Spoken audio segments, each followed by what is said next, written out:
Hello there, my Twilight souls. Tonight, we journey through the complete timeline of Eclipse,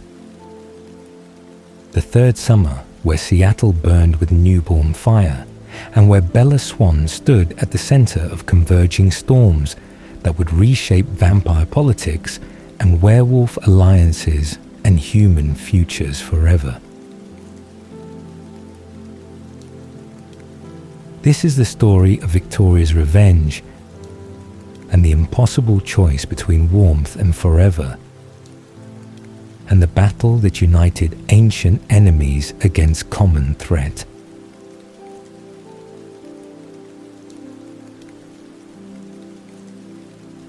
I'm trying my best to make these videos with my whole heart, and sometimes I doubt if it's really worth all the effort. But your comments make me feel seen and remind me why I'm doing this.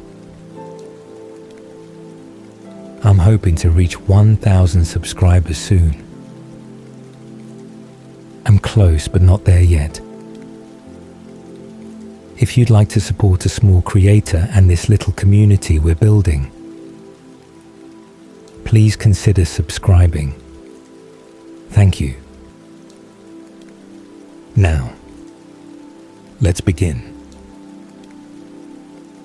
Let the eclipse pass over you gently, carrying you into rest. Riley Beers was 21 years old when he disappeared from Seattle on a rainy Thursday evening in late March of 2006. His human life ending in an alley behind the bar, where he had been drinking with his fraternity brothers from the University of Washington, where he was studying business administration and planning future that included graduation and career, and eventual marriage and children, and all the normal human milestones that young men in their early 20s anticipated without recognizing how fragile those futures were and how easily everything could be stolen in single moment of inattention. He was tall and was athletic and was handsome in conventional way that made him popular with his peers and successful with women who found his confidence and his easy charm attractive. His life characterized by privilege and by the kind of casual success that people who are born into comfortable circumstances often experienced without appreciating how fortunate they were to have opportunities and resources that others lacked. The walk from the bar to his apartment should have been safe and should have been unremarkable. The route familiar and the neighborhood reasonably secure despite being urban environment where crime existed,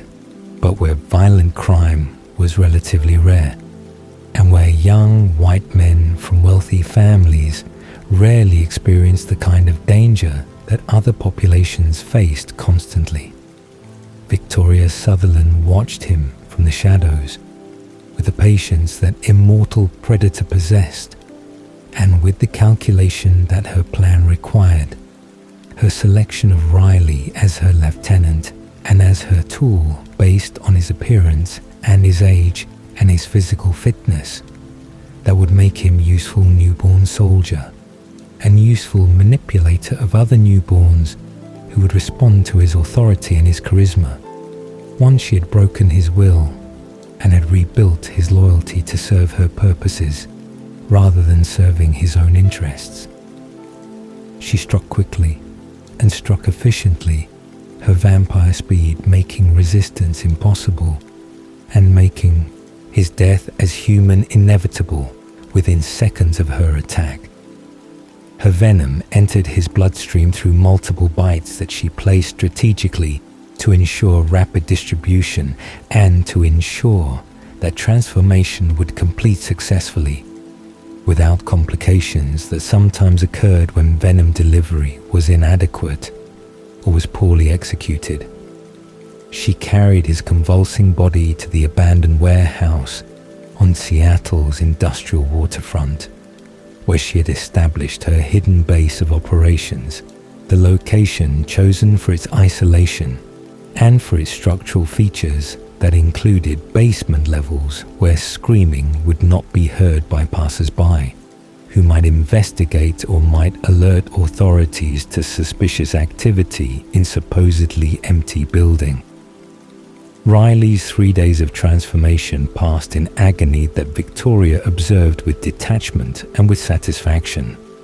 Her experience with newborn creation limited but adequate for her purposes because she needed only basic competence rather than needing the sophisticated understanding that vampires like Carlisle Cullen possessed through centuries of medical study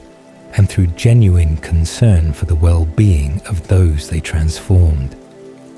She had no concern for Riley's suffering and no interest in comforting him through the burning that consumed him and that rewrote his cells from human to vampire configuration. Her attention focused entirely on what he would become rather than on who he had been or on what transformation would cost him in terms of his humanity and his future and his autonomy. His awakening on the third day brought immediate manipulation, as Victoria presented herself as his savior and as his creator, and as the vampire he should devote himself to serving because she had given him immortality and had given him power and had chosen him specifically from all the humans she could have transformed. She fed him carefully constructed lies about vampire existence and about the dangers that threatened them and about the enemies who wanted to destroy them. Her story designed to make Riley dependent on her guidance and loyal to her leadership and willing to follow her instructions without questioning her motives or her methods. The newborn's thirst and the newborn's confusion and the newborn's desperate need for structure and for understanding made him vulnerable to her influence in ways that older vampire would have recognized and would have resisted. But Riley had no experience and no knowledge and no reason to doubt the vampire who had created him and who claimed to care about his survival and his success. Victoria's plan required army rather than requiring a single lieutenant. Her understanding of Cullen family strength, making her recognize that direct assault would fail unless she had overwhelming numerical advantage that would compensate for the Cullens' experience and for their coordination and for their abilities. That included Edward Cullen's mind reading and Alice Cullen's precognition that made ambush nearly impossible and made strategic planning extremely difficult. The newborn army would provide the numbers she needed and would provide the expendable soldiers whose deaths would not matter to her, as long as enough survived to overwhelm the Cullens and to kill Bella Swan, who was Victoria's actual target and whose death would satisfy Victoria's need for revenge against Edward Cullen, who had destroyed James Witherdale in the spring of 2005. Riley's role as recruiter began in early April of 2006, when Victoria sent him into Seattle streets to identify potential victims who met her criteria for transformation. The requirements including youth and physical fitness and social isolation that would make their disappearances less likely to trigger immediate investigation or to generate public attention that might interfere with the army's creation before sufficient numbers had been achieved. He selected runaways and addicts and homeless young people whose absence from society would be noticed slowly, if at all. their vulnerability making them easy targets and their desperation making them approach Riley when he presented himself as friendly stranger, offering food or offering shelter or offering companionship that they craved and that they trusted, because Riley's human appearance and Riley's practiced charm disarmed their survival instincts that should have warned them against accepting help from stranger in urban environment. The transformations happened in rapid succession throughout April and into May. Victoria's systematic approach, creating new vampire every few days, and building her army to numbers that would ensure success when she finally unleashed them against the Cullens. Each transformation followed the same pattern of capture and venom delivery, and 3 days of burning, followed by awakening into newborn existence, where Victoria and Riley provided minimal instruction and maximum control. The newly created vampires, hungry and confused and completely dependent on their creators for guidance about how to survive and how to satisfy their thirst, and how to exist in a world that had suddenly become incomprehensible and terrifying. Victoria kept them contained in the warehouse basement, where their newborn strength would not allow escape, but where their numbers would create the army she needed. Their thirst kept barely manageable through Riley's hunting trips that brought them human victims, whose blood would sustain them and whose deaths would increase Seattle's murder rate and create the pattern of violence that would eventually attract attention from authorities and from news media. The Seattle disappearances that began in late March and accelerated through April created concern among local police, who recognized that something unusual was happening, but who had no framework for understanding that supernatural predators were systematically harvesting their city's vulnerable populations. The missing persons reports accumulated slowly because the victims were people whose absence took time to notice and took time to report, their lives existing on society's margins where disappearance was common enough that individual cases did not immediately suggest pattern or suggest coordinated activity by single perpetrator or single organization. But by early May, the numbers had grown large enough that local news began covering the story and began speculating about serial killer or about gang violence or about human trafficking operation that was targeting Seattle's youth. The bodies that began appearing in late April complicated the investigation and intensified public concern. The victims found drained of blood in ways that suggested ritualistic killing or suggested extremely violent assault that had exsanguinated them completely. The medical examiners struggled to explain the cause of death and struggled to identify what kind of weapon or what kind of method could produce the distinctive wound patterns and the complete blood loss that characterized each victim.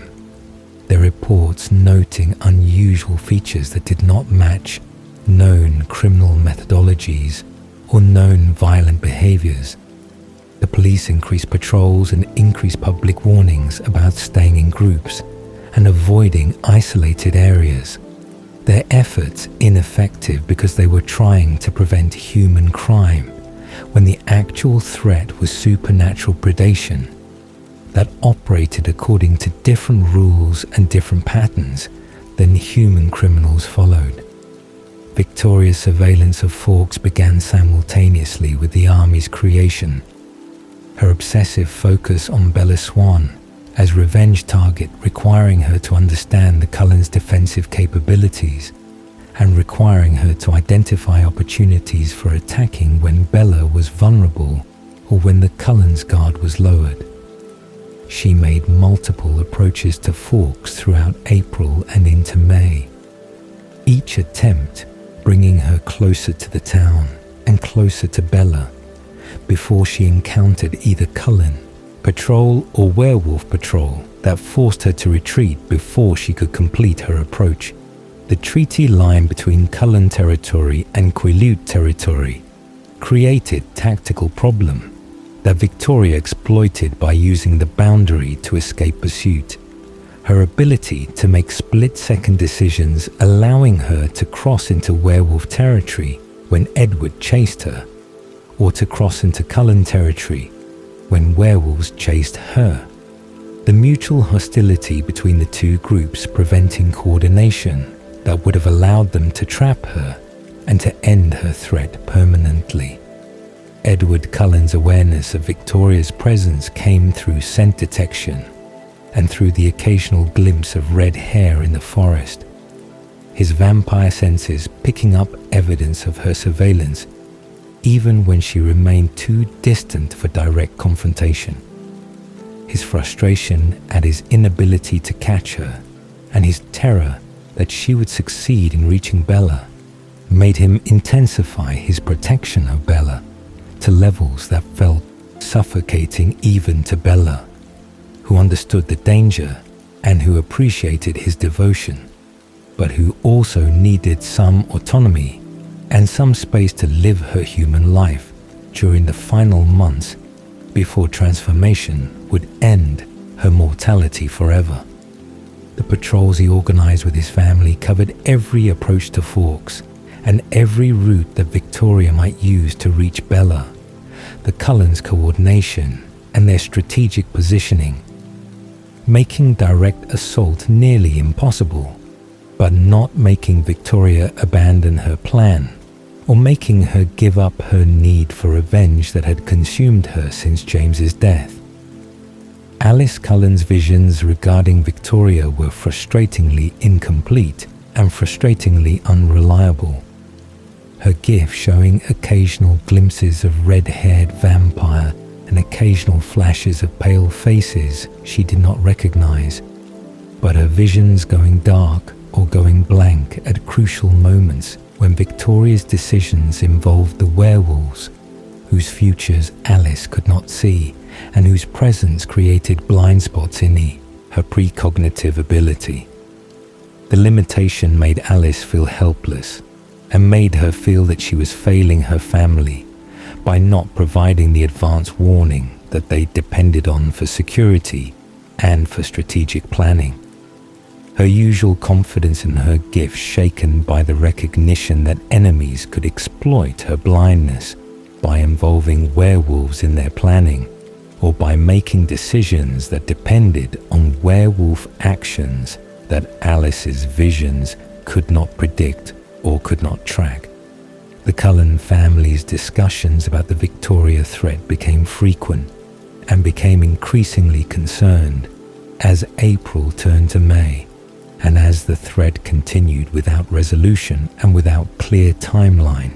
for when Victoria would attack or how she would attack. Carlisle Cullen's leadership during these family councils emphasized caution and emphasized preparation, his centuries of experience making him aware that panic and hasty action often created more danger than careful planning and patient defense could prevent. He contacted other vampire covens throughout the region to gather information about unusual vampire activity and to request assistance if the situation escalated beyond what his family could handle alone. His diplomatic approach and his reputation for integrity, making other vampires willing to share information, even when they were unwilling to provide direct military support. Jasper Hale's contribution to family security planning came from his experience with newborn armies during his decades in the South with Maria Hernandez, who had created and had commanded multiple newborn forces during the territorial wars that had consumed Mexico and the southwestern United States throughout the 19th century and into the early 20th century. His recognition that Seattle's violence pattern matched newborn activity made him alert the family to possibility that Victoria was not working alone and was not planning simple assassination, but was instead building an army that would overwhelm their defenses through numerical superiority rather than through tactical sophistication or through individual vampire abilities. The implications terrified everyone because newborn armies were difficult to defeat even for experienced vampires, and were nearly impossible to defeat when the defenders were outnumbered and were protecting vulnerable humans whose safety required dividing their forces and limiting their tactical flexibility. Edward's sleepless vigil over Bella intensified as May progressed, and as graduation approached, his presence in her bedroom every night while she slept, representing his absolute commitment to her protection and his refusal to allow Victoria any opportunity to reach Bella when she was vulnerable or when she was alone. Bella's acceptance of his constant presence came from her understanding of the danger and from her recognition that his obsessive protection was expression of love rather than expression of control. Though the distinction sometimes felt unclear when his decisions about her safety overrode her preferences about her activities or her social interactions with friends who were not vampires and who were not werewolves and who were simply human teenagers finishing their senior year and planning their futures. The convergence of threats became clear to the Cullens by mid-May, when Edward and Carlyle made an investigative trip to Seattle and discovered evidence that confirmed Jasper's theory about newborn army being created systematically and being hidden beneath the city in locations that suggested careful planning and suggested purpose beyond simple feeding or simple violence. The scent trails they found led to abandoned buildings and led to underground spaces where dozens of newborns had been contained and had been trained. The evidence making Edward certain that Victoria was the creator, and making him certain that Bella was the target, and making him desperate to find a solution that would protect Bella without requiring her to witness violence or requiring her to be present when battle happened. Bella Swan's spring semester at Forks High School during April and May of 2006 continued with the normal pressures and the normal milestones that characterize senior year for American teenagers whose lives were approaching the transition from high school to college or to employment or to whatever futures they had planned or had hoped for during their adolescence. The college applications had been submitted months earlier and the acceptance letters were arriving throughout April, each envelope representing potential future and potential path that Bella was supposed to consider seriously, even though she had already decided that her future would not include college or would not include any of the normal human experiences that her classmates anticipated with excitement or with anxiety depending on their personalities and their circumstances. Angela Weber's position as editor of the school newspaper gave her opportunity to write a feature article about Bella and Edward's relationship for the final issue of the year. The piece framed as human interest story about unlikely couple whose devotion to each other had become legendary among their peers despite Edward's family being outsiders and despite Bella being relatively new to Forks herself.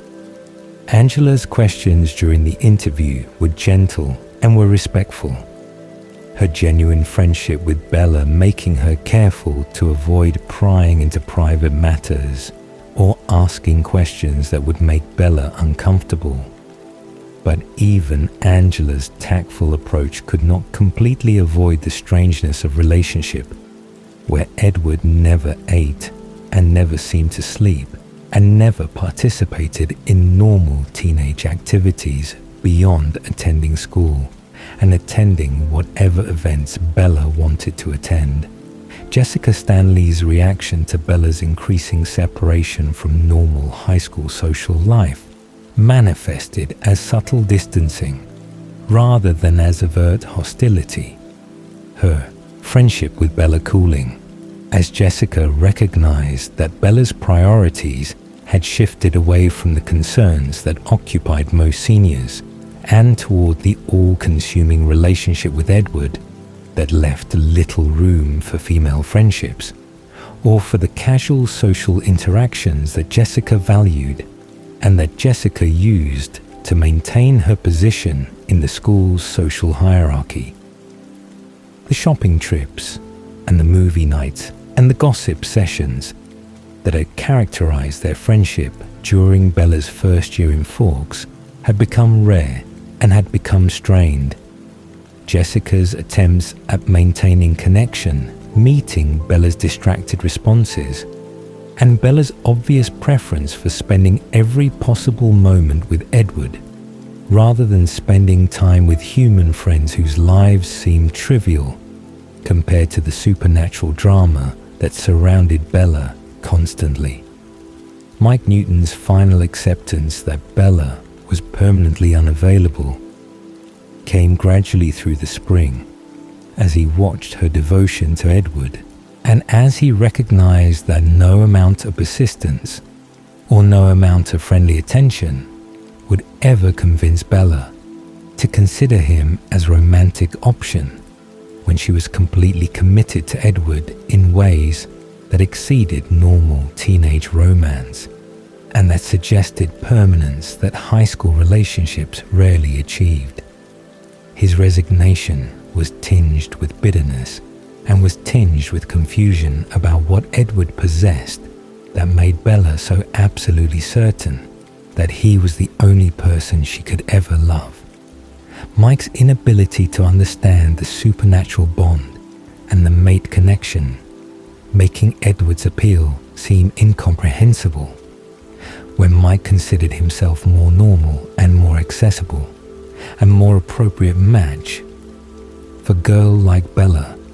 who should want normal human boyfriend, rather than wanting mysterious outsider, whose strangeness should have been warning rather than being attraction. Jacob Black's persistent pursuit of Bella throughout April and into May represented his refusal to accept that she had made final choice, and his determination to maintain their friendship despite Edward's presence and despite the treaty complications that made Jacob's visits to Forks technically allowable but strategically problematic. When tensions between vampires and werewolves were increasing because of Victoria's continued surveillance and because of the mutual suspicion that characterized the relationship between two groups who were traditional enemies, forced into proximity by their competing claims on Bella's attention and Bella's loyalty. The gifts he brought her were crafted carefully and were chosen specifically to remind her of their connection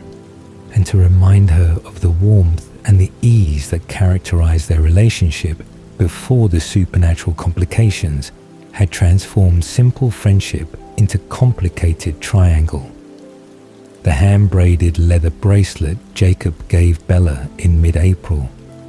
carried small wooden wolf charm that he had carved himself, the craftsmanship demonstrating the patience and the skill that he possessed and that he wanted to use to create beautiful things for Bella, rather than using his hands only for mechanics or for the violent transformations into wolf form that had become increasingly frequent as the pack expanded and as the threats to La Push territory multiplied. Bella wore the bracelet constantly despite Edward's obvious displeasure, her loyalty to Jacob, and her appreciation for his friendship, making her unwilling to hide the gift or to pretend that Jacob's devotion meant nothing to her when it clearly meant everything to Jacob, and when it represented the path not taken and the future she had rejected in favor of immortality with Edward. The motorcycle visits Jacob made to Fawkes happened whenever he could escape from pack duties and whenever Sam Yuli's patrol schedule allowed him freedom to pursue his personal interests, rather than requiring him to patrol the treaty line or to track Victoria's scent through the forest that bordered both vampire territory and werewolf territory. The rides through Fawkes and through the surrounding areas gave Bella and Jacob time alone without Edward's presence, and without the constant awareness of supernatural politics that made every interaction between Bella and Jacob feel weighted with implications and feel complicated by the knowledge that their friendship existed despite the hostility between their respective supernatural families. The warmth and the ease of their connection contrasted sharply with the intensity and the careful control that characterized Bella's relationship with Edward. Jacob's human warmth and Jacob's uncomplicated affection, offering Bella respite from the constant awareness of danger and the constant navigation of vampire etiquette and vampire family dynamics. Billy Black's approval of Jacob's devotion to Bella came from his recognition that Bella represented Jacob's best chance at normal, happy life, and from his hope that Bella would eventually choose Jacob over Edward, and would choose mortality over immortality, and would choose to remain human rather than becoming vampire, whose existence Billy considered abomination, and whose presence in Fawkes represented ongoing threat to Quileute people, an ongoing violation of natural order that the werewolves existed to protect. His own anti-vampire stance was rooted in tribal history and in personal experience with the Cullens, who had violated treaty in the past and who would presumably violate it again if their interests required such violation. His distrust of Carlisle Cullen's peaceful promises making Billy skeptical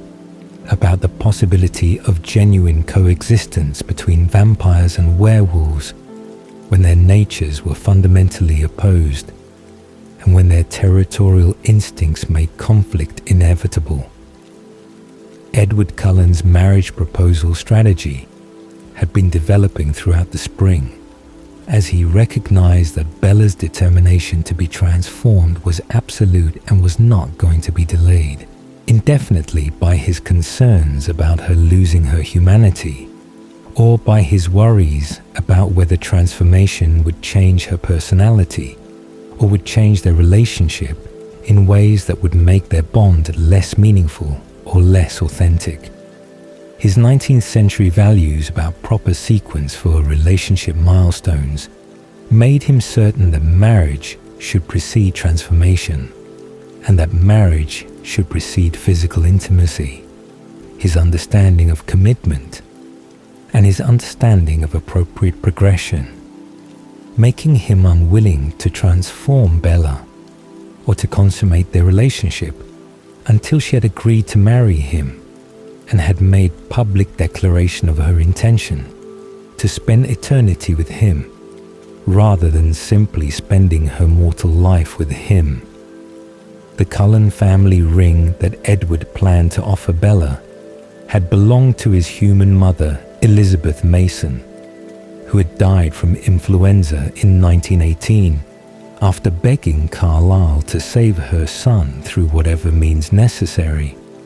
Her recognition that Carlisle was not human, and her desperate hope that supernatural intervention could preserve Edward's life,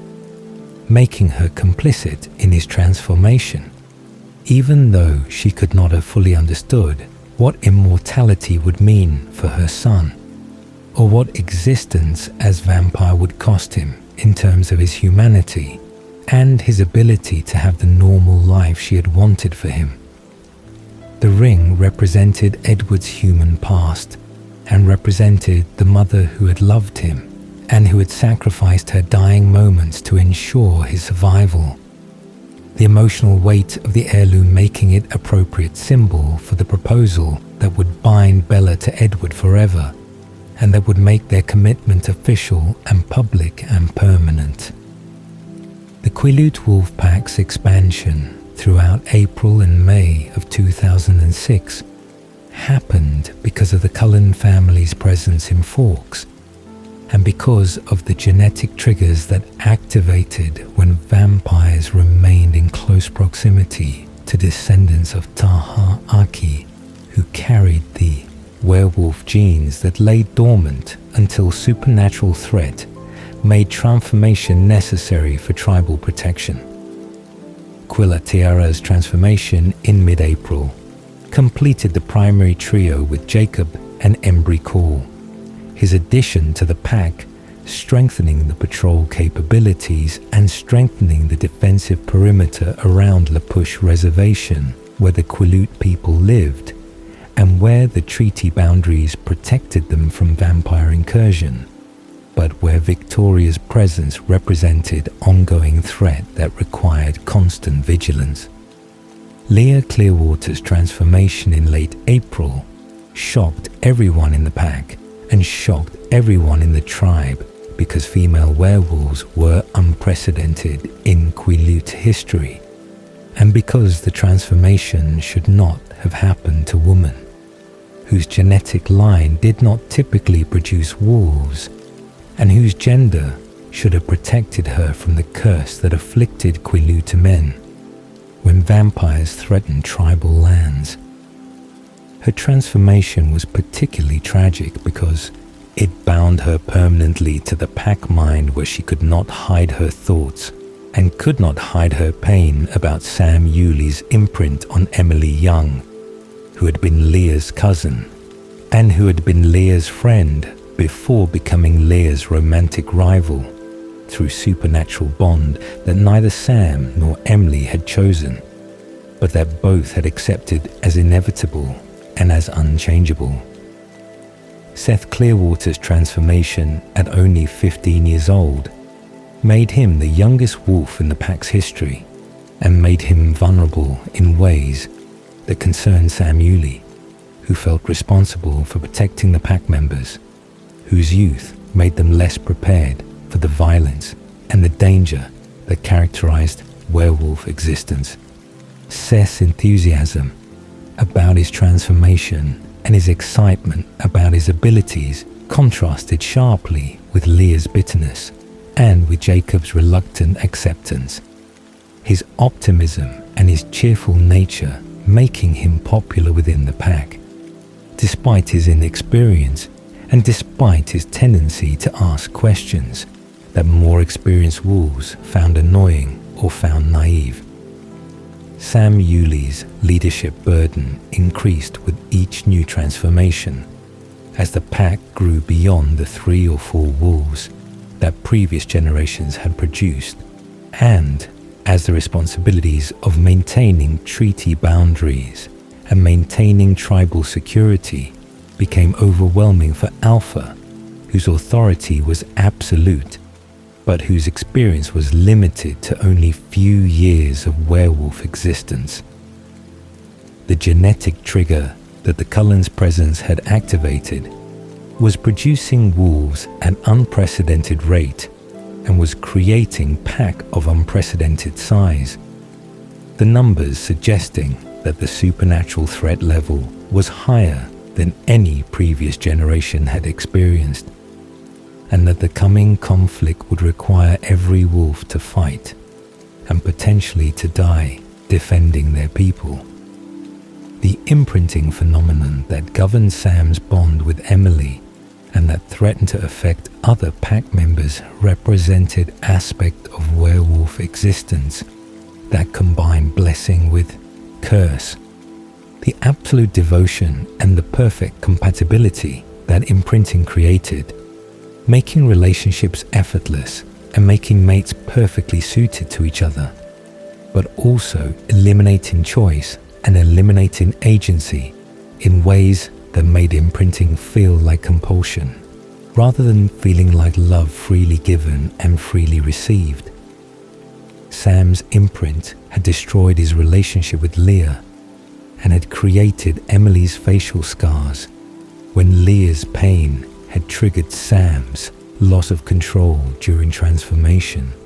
the violence and the betrayal creating permanent damage to relationships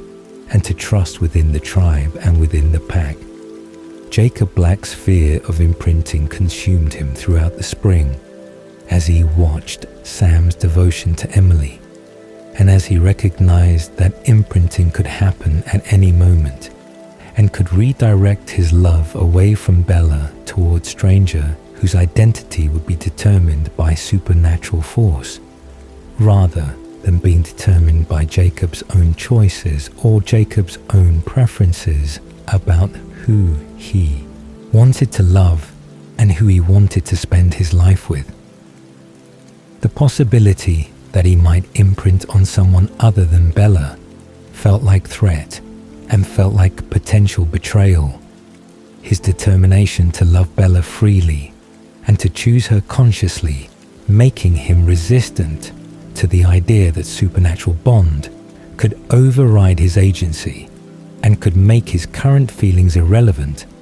or could make his promises to Bella meaningless. The treaty tensions between the Cullens and the Quileute wolves escalated throughout May as both sides increased patrols and as both sides tested the boundaries that divided their territories and that defined the limits of acceptable behavior under the agreement that Carlyle had negotiated with Ephraim Black decades earlier. The boundary line ran through the forest east of Forks and created demilitarized zone where neither vampires nor werewolves were supposed to hunt or were supposed to patrol, but the mutual distrust and the competing interests in protecting Bella made both sides push against the restrictions and made both sides ready to violate treaty if violations seemed necessary for achieving their goals or for protecting their people. Seattle's escalating violence throughout May of 2006 created crisis that overwhelmed local law enforcement and created panic among the city's population, who could not understand why their relatively safe urban environment had suddenly become hunting ground for predator or predators whose methods were unprecedented and whose motives remained completely mysterious despite extensive investigation and despite the deployment of additional police resources to neighborhoods where the attacks seemed concentrated. The murder rate had spiked beyond any statistical variation that could be explained by normal crime patterns or by seasonal fluctuations in violent behavior. The numbers suggesting systematic campaign of violence rather than suggesting random acts by unrelated criminals or by mentally disturbed individuals acting independently. The news coverage of Seattle's crisis intensified throughout May as local television stations and local newspapers devoted increasing attention to the unexplained deaths and the unexplained disappearances that seemed connected despite the lack of obvious pattern in victim selection or in geographic distribution of the crimes. The bodies that were discovered presented medical examiners with evidence that contradicted standard forensic expectations and that suggested unusual methods of killing that did not match any known criminal behavior or any known violent pathology. The victims were invariably drained of blood completely and were marked with wounds that suggested animal attack or suggested assault with unusual weapons. But the precision of the exsanguination and the absence of blood at the crime scenes indicated that the killings were deliberate and were controlled rather than being frenzied or being opportunistic. Human authorities theorized about serial killer operating in Seattle or about gang warfare using ritualistic violence to mark territory or to intimidate rivals. Their explanations attempting to fit the evidence into frameworks that made sense within their understanding of criminal behavior and within their experience with violent crime in urban environments. The speculation about cult activity or about organized crime expanded as the body count increased and as the evidence accumulated that suggested coordination among multiple perpetrators rather than suggesting single individual acting alone. The regional panic spread beyond Seattle into surrounding communities as residents worried that the violence might expand geographically and might threaten their own safety and their own families. Edward Cullen and Carlisle Cullen's investigative trip to Seattle in mid-May represented the family's attempt to gather direct evidence about the threat that Jasper had identified, based on the news reports and based on his experience with newborn armies in the South. Their approach to the city was cautious and was systematic, their vampire senses allowing them to detect scent trails that human investigators could never notice, and allowing them to track the patterns of movement that revealed where the newborns had been hunting and where they had been congregating between hunting expeditions. The discovery of newborn scent trails throughout Seattle's streets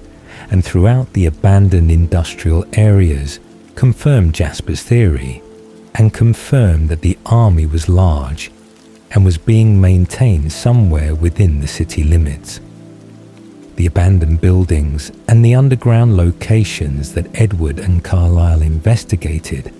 showed evidence of recent vampire occupation and showed evidence of multiple newborns being contained in spaces that would prevent their escape, but that would not prevent their survival during the periods when they were not being allowed to hunt. The scent markers indicated that dozens of newborns had been created over the past several weeks, and that they were being trained or were being prepared for some specific purpose, rather than being allowed to rampage freely or being abandoned to their own devices, as newborns sometimes were by irresponsible creators who transformed humans without intending to manage the consequences or without caring about the destruction that uncontrolled newborns would cause. The evidence of systematic creation disturbed both Edward and Carlisle because it indicated planning and indicated purpose that went beyond simple feeding or simple violence. The careful organization suggesting that someone was building army with specific target and with specific timeline for deployment. Edward's ability to read minds would have been useful for identifying the creator if any newborns had been present, but the locations they investigated were empty when they arrived, and the scent trails were hours or days old, making it impossible to determine who was commanding the army or what their ultimate objective might be, beyond the obvious conclusion that army of this size represented threat to someone, or represented attempt to achieve some goal that required overwhelming force rather than requiring subtlety or requiring stealth. Their inability to determine the creator's identity or the army's target frustrated Edward, whose protective instincts regarding Bella made him desperate for information that would allow him to prepare adequate defenses, or would allow him to eliminate the threat before it could reach Forks. Carlisle's more measured response came from his centuries of experience with the vampire conflicts, and from his understanding that panic and hasty action often created more danger than careful observation and strategic planning could prevent. His leadership during the crisis, characterized by his insistence on gathering complete information, before making decisions about how to respond or whether to seek assistance from other vampire covens who might have knowledge about who was creating Newborn Army and why. Alice Cullen's limited visions regarding the Seattle situation represented a frustrating gap in the family's intelligence capabilities and represented vulnerability that made everyone nervous because they had relied on Alice's precognitive gift for decades to provide advance warning of threats and to allow them to avoid conflicts before conflicts became unavoidable. Her frustration at the blank spots in her visions and at her inability to see who was creating the army or when the army would attack made her feel that she was failing her family and made her question the reliability of her gift in ways that she had never questioned before when her visions had been consistent and had been accurate enough to guide family decisions and to prevent disasters. The realization that her visions went dark when decisions involved werewolves explained some of the gaps and explained why she could not see Victoria's plans clearly when Victoria was using the treaty line and the werewolf patrols to escape from Cullen pursuit. The blind spots created by werewolf involvement meant that enemies could exploit Alice's limitation by coordinating with werewolves or by making decisions that depended on werewolf actions that Alice's gift could not track and could not predict. The strategic vulnerability, making the family recognize that they needed alternative sources of information and needed backup plans for situations where Alice's visions could not provide the advance warning that had become essential to their survival strategy. The glimpses Alice did see of pale faces she did not recognize and of red eyes that marked newborn vampires confirmed that the threat was real and was approaching, but provided no useful information about timing or about the specific nature of the attack that was coming. Her certainty that danger was approaching, combined with her uncertainty about when or how, created tension throughout the household as everyone prepared for conflict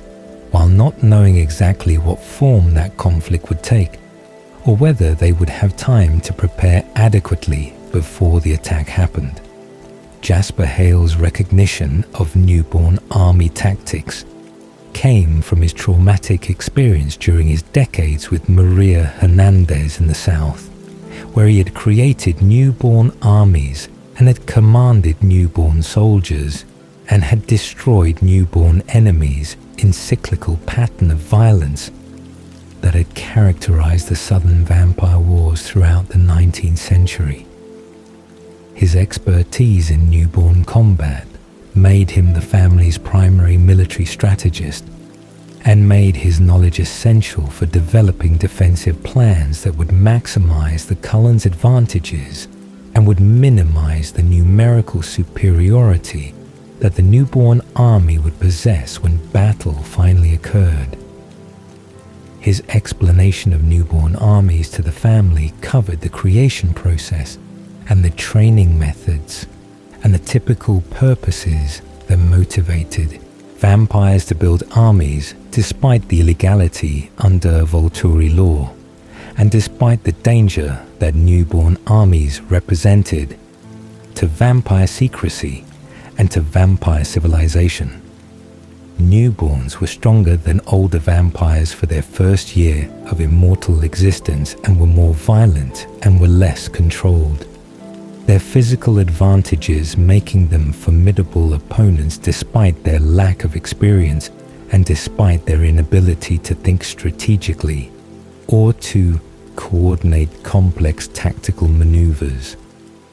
The armies were typically used for territorial conquest or for revenge or for eliminating rival covens, the overwhelming numbers compensating for the newborn's individual weaknesses and allowing relatively inexperienced vampire to defeat opponents who were older and more skilled, but who were outnumbered. Jasper's certainty that the Seattle army had specific target, and that the target was likely the Cullen family, came from his understanding of why armies were created, and from his recognition that army of this size required significant resources and required significant risk that no vampire would accept without having compelling reason that justified the effort and justified the danger of Volturi attention that illegal newborn creation would inevitably attract. His traumatic memories of creating newborns for Maria and of destroying the newborns when they were no longer useful made him reluctant to discuss the details of Southern wars, but made him willing to share his knowledge when that knowledge might save his family and might protect Bella, whose safety mattered to him because she mattered to Alice, and because protecting Bella had become family priority that superseded other considerations. The Cullen Family War Council that occurred after Edward and Carlisle returned from Seattle brought everyone together to discuss the threat and to formulate response that would protect Bella while also protecting the family and potentially protecting Fawkes from the collateral damage that newborn rampage through small town would inevitably cause if the army reached the area and if the battle happened in populated location rather than happening in isolated area where human witnesses would not observe vampire combat and would not threaten the secrecy that vampire survival depended upon. Edward Cullen's formal proposal to Bella Swan happened in the meadow that had become their private sanctuary during the late May afternoons, when the cloud cover was thick enough to allow Edward to venture into open spaces without risking exposure through the sparkling skin that sunlight would reveal to any human observer who might be hiking in the Olympic National Forest. The meadow, where they had spent hours together during the previous year, represented the beginning of their relationship and represented the place where Bella had first seen Edward in sunlight and had first understood the full extent of his supernatural beauty and his supernatural difference from the human boys she had known before moving to Fawkes. The setting was deliberately romantic and deliberately chosen to evoke the memories of their early relationship before the complications of vampire politics and werewolf conflicts and newborn armies had threatened to destroy everything they had built together. His proposal speech reflected his 19th century upbringing and reflected his understanding of commitment as formal declaration and as public promise rather than as private decision that could be made casually or could be changed easily if circumstances shifted or if feelings evolved. He knelt before her in the wildflowers and presented the ring that had belonged to his mother, Elizabeth Mason. The gold band with its small diamond representing his human past and representing the continuity between who he had been as mortal boy and who he had become as immortal vampire, whose values and whose sense of proper behavior had been shaped by the early 20th century middle-class American culture that had defined his youth. His vulnerability during the proposal was genuine and was visible despite his usual control. His fear that Bella might refuse him or might reject the traditional approach, making him hesitate before speaking the words that would ask her to marry him and would ask her to make their relationship permanent and public and recognized by both human society and vampire society. Bella's initial resistance to marriage came from her parents' failed relationship and came from her observation that marriage often ended in divorce and often created more pain than it prevented. her cynicism about the institution making her reluctant to accept Edward's proposal, despite her absolute certainty that she wanted to spend eternity with him,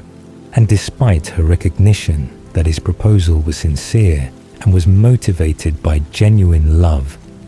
rather than being motivated by social convention or by desire to control her choices.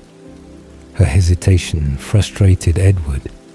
who could not understand why she would agree to transformation and would agree to immortal commitment, but would refuse the human ceremony that would make their bond official and would satisfy his need to honor her properly and to claim her publicly as his wife before claiming her as his vampire mate. The negotiation that followed the proposal represented compromise between Edward's traditional values and Bella's modern reluctance. Their discussion covering the conditions that each required before agreeing to the other's demands and before accepting the timeline that would govern their transformation and their marriage and their physical relationship. Edward's insistence that marriage must precede transformation and must precede consummation of their relationship came from his conviction that proper sequence mattered and that skipping steps or reversing order would diminish the meaning of their commitment and would violate the values that he had carried from his human life into his vampire existence. Bella's counter-demand that Edward must transform her himself rather than allowing Carlyle to perform the transformation represented her desire for their bond to be complete and to be sealed by Edward's venom rather than being sealed by proxy through family member, whose role would make the transformation less intimate and less meaningful as symbol of their union. Her list of human experiences she wanted before transformation included relatively modest requests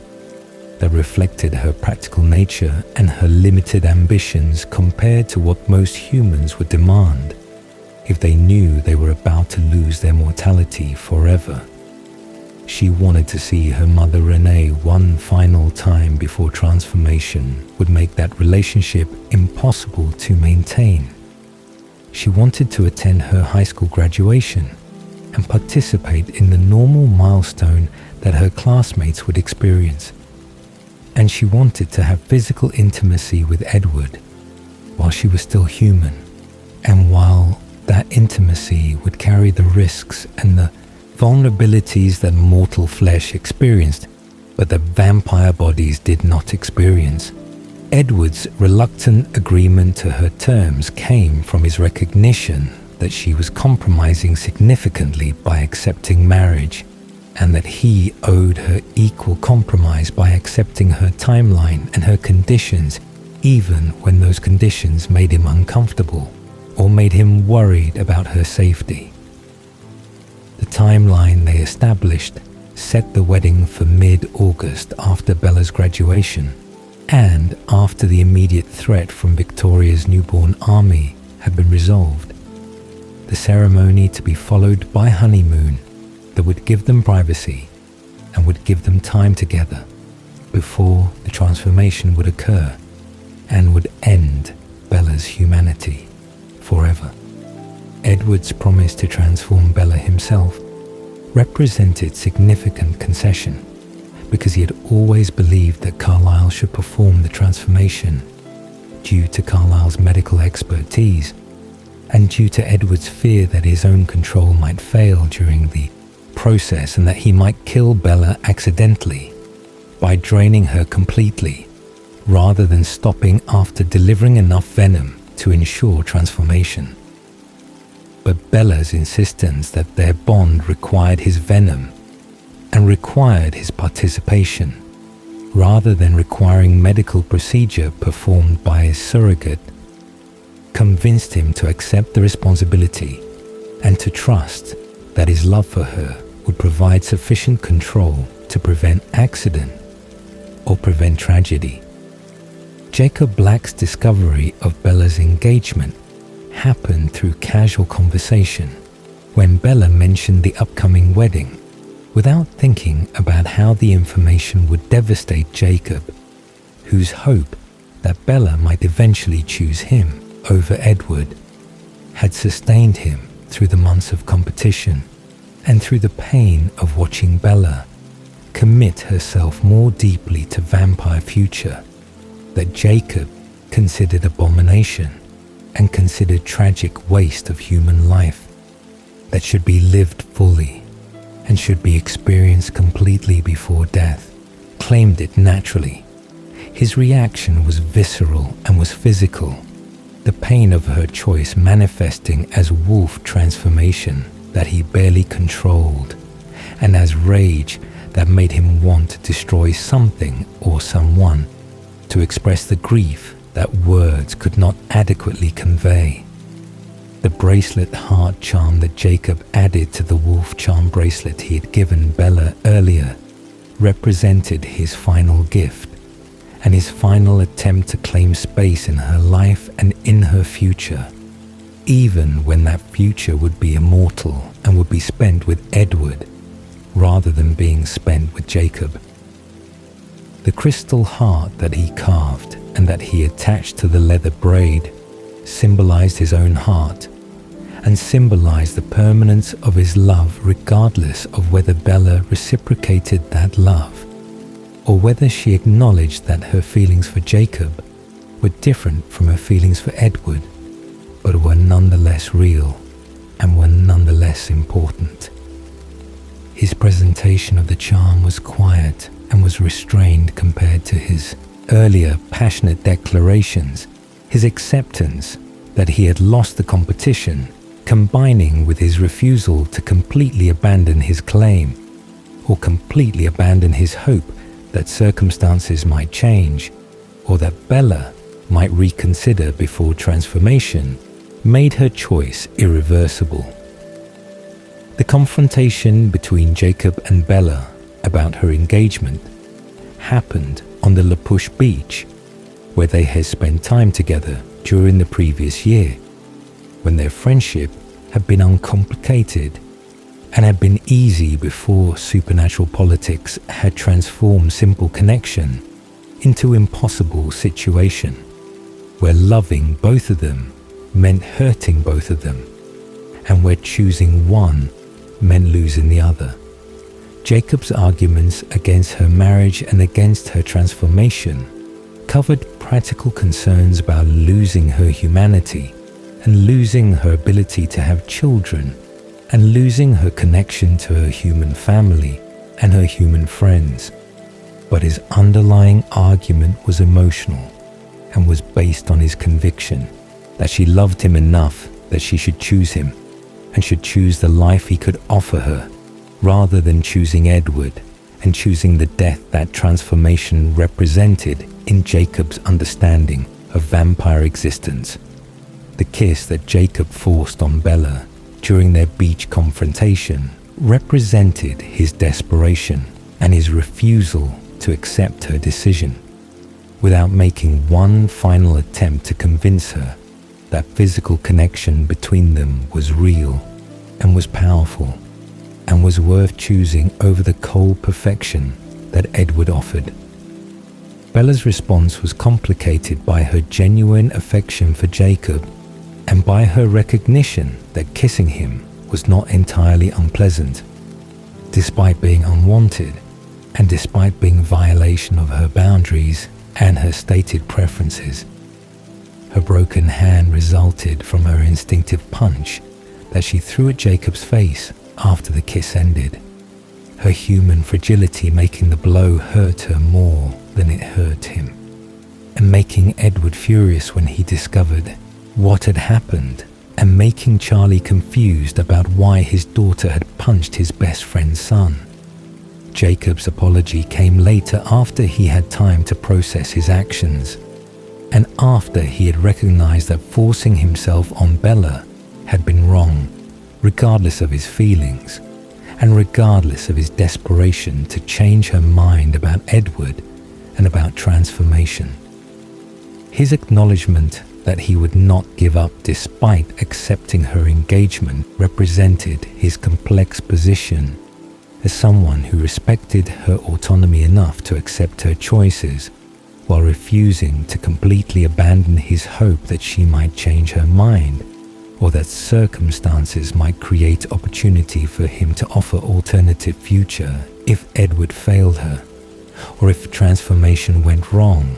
or if any of the countless dangers that surrounded Bella's life created situation where Jacob's presence and Jacob's love might become relevant again. Victoria's direct assault attempt in late May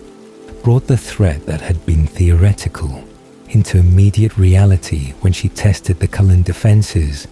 and when she used Riley Beers as distraction while she attempted to reach Bella directly. Edward's pursuit of Victoria through the forest east of Forks represented his absolute commitment to eliminating the threat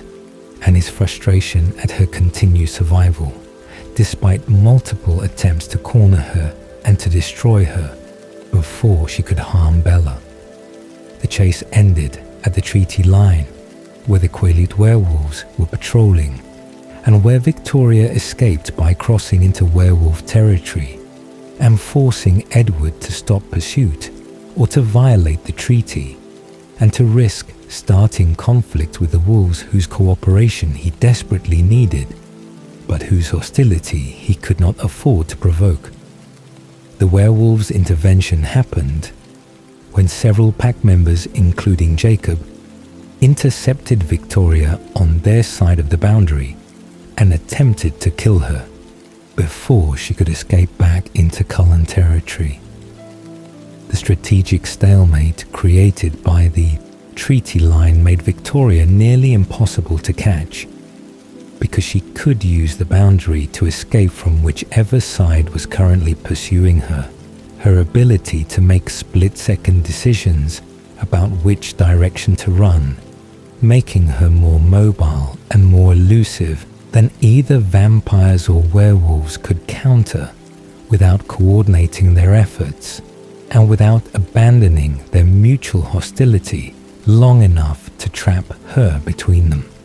Edward's realization that Victoria was the creator of the Seattle Newborn Army came from connecting the evidence he and Carlisle had gathered in Seattle with Victoria's continued presence near Forks, and with her obvious focus on reaching Bella, despite the dangers and despite the difficulties that the combined vampire and werewolf patrols created. The revenge motive made perfect sense given that Edward had destroyed James Witherdale, and given that Victoria had loved James and had bonded with him as mate, whose death required vengeance according to vampire customs and according to Victoria's own sense of justice and balance. The newborn army represented her solution to the problem of overwhelming Cullen defenses, and represented her willingness to break Volturi law and to risk Volturi punishment in order to achieve her goal of killing Bella and making Edward suffer as she had suffered when James died. The historic alliance proposal that Edward brought to Sam Yulee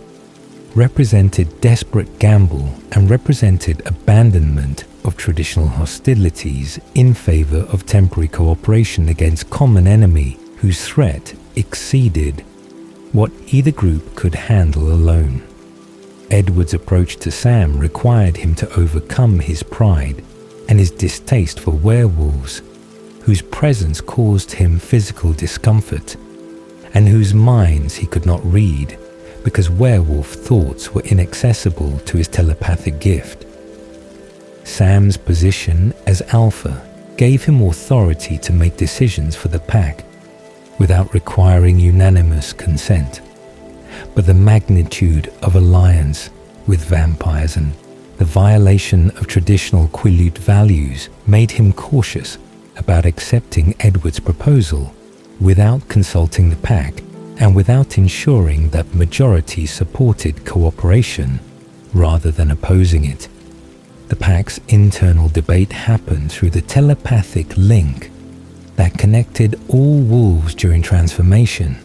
and that made private discussion impossible when everyone could hear everyone's thoughts and everyone's reactions to proposals and to arguments. Leah Clearwater's vocal opposition to alliance with vampires came from her bitterness about her transformation and from her general hostility toward everything connected with supernatural complications that had destroyed her relationship with Sam and had bound her to pack mind where she could not hide her pain. Seth Clearwater's enthusiastic support for alliance came from his optimistic nature and from his genuine liking for the Cullens despite tribal teachings about vampire evil, his youth making him less invested in traditionally hostilities and more willing to consider cooperation when cooperation served practical purpose. Jacob's agreement to alliance was based entirely on protecting Bella, rather than being based on any goodwill toward the Cullens or any belief that vampires deserved werewolf assistance. His recognition that Bella would be primary target if Victoria's army reached Forks made him willing to fight alongside Edward despite his personal hatred of Edward, and despite his conviction that Edward was stealing Bella's humanity and was destroying her future. Sam's final decision to accept temporary alliance came from his alpha responsibility to protect the tribe and from his recognition that newborn army rampaging through the region would threaten Kalut people as much as it would threaten the Cullens. The common danger making cooperation strategically necessary, even when cooperation violated every instinct and every tradition. The training ground meeting happened on neutral territory between Cullen land and Quileute land, where both groups could gather without violating treaty boundaries and without either side feeling that they were surrendering home advantage to traditional enemies. The territorial instincts that both vampires and werewolves experienced made the gathering tense and made peaceful cooperation difficult when every instinct screamed that the other group was enemy and was threat that should be eliminated rather than being ally that should be trusted. Carlyle's diplomatic approach emphasized common purpose and emphasized mutual benefit. His centuries of experience with conflict resolution making him effective mediator despite the deep hostilities and despite the biological incompatibilities that made vampires and werewolves natural enemies,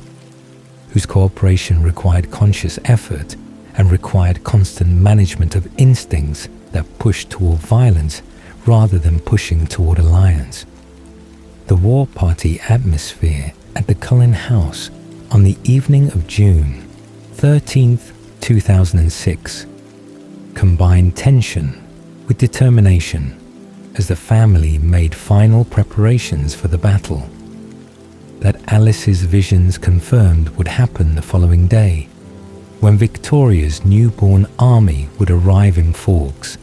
and would track Bella's scent to the clearing where the Cullens and the Quileute wolves would be waiting to destroy them before they could reach the town or could reach Bella herself. The equipment checks were minimal because vampires required no weapons beyond their own bodies and their own abilities, but Carlyle prepared medical supplies for treating werewolf injuries that might occur during combat because werewolf healing was rapid but was not instantaneous, and because severe trauma could kill even supernatural creature if damage was extensive enough to overwhelm regenerative capabilities. Rosalie Hale's unusual kindness toward Bella during the final evening represented shift in their relationship and represented Rosalie's recognition that Bella's choice to become vampire was permanent and was going to happen regardless of Rosalie's objections or regardless of Rosalie's attempts to convince Bella that humanity was precious and was worth preserving. The confession about her past that Rosalie shared with Bella in the Cullen garage covered her human life and covered her assault and covered her transformation by Carlisle and covered her revenge against Royce King and his friends who had destroyed her in Rochester Street in 1933. Her explanation of why she would choose humanity over immortality if given the choice was heartfelt and was designed to make Bella understand what she was giving up and what she would lose when transformation ended her ability to have children and ended her ability to age naturally and ended her ability to experience human milestones that Rosalie had been denied and that Rosalie mourned despite 7 decades of vampire existence. Bella's response to Rosalie's story was respectful, but was unchanged. Her commitment to Edward and her commitment to transformation remaining absolute despite Rosalie's testimony about the costs and despite Rosalie's obvious pain about her own lost humanity. The difference between their perspectives came from different values and different priorities. Rosalie's desire for children and for normal human life trajectory conflicting with Bella's desire for Edward and for eternal partnership that transcended mortality and that required transformation as price of admission. Bella's certainty that she was making right choice for herself, even if Rosalie would make different choice, represented acceptance that people could want different things and could value different outcomes without either position being objectively wrong or objectively superior. The camping trip to the mountain hiding place began on the evening of June 13th, when Edward and Bella and Jacob Black drove to the trailhead and hiked into the Olympic Mountains to reach the campsite. That would serve as Bella's refuge during the battle, and that would serve as the location where her scent trail would lead Victoria and Riley, while the actual battle happened miles away in the clearing, where the newborn army would encounter the Cullen Wolf Alliance. The scent trail creation involved Bella wearing particular clothing and touching particular objects that Edward would carry through the forest to create false trail that newborns would follow,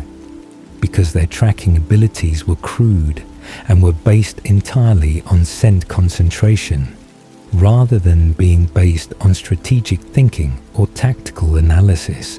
The tension in the vehicle during the drive to the trailhead was thick and was uncomfortable.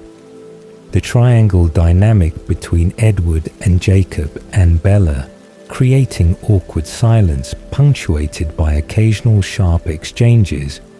when Edward's possessiveness clashed with Jacob's determination to maximize his time with Bella before battle that might kill him or might kill all of them if Alice's visions were wrong,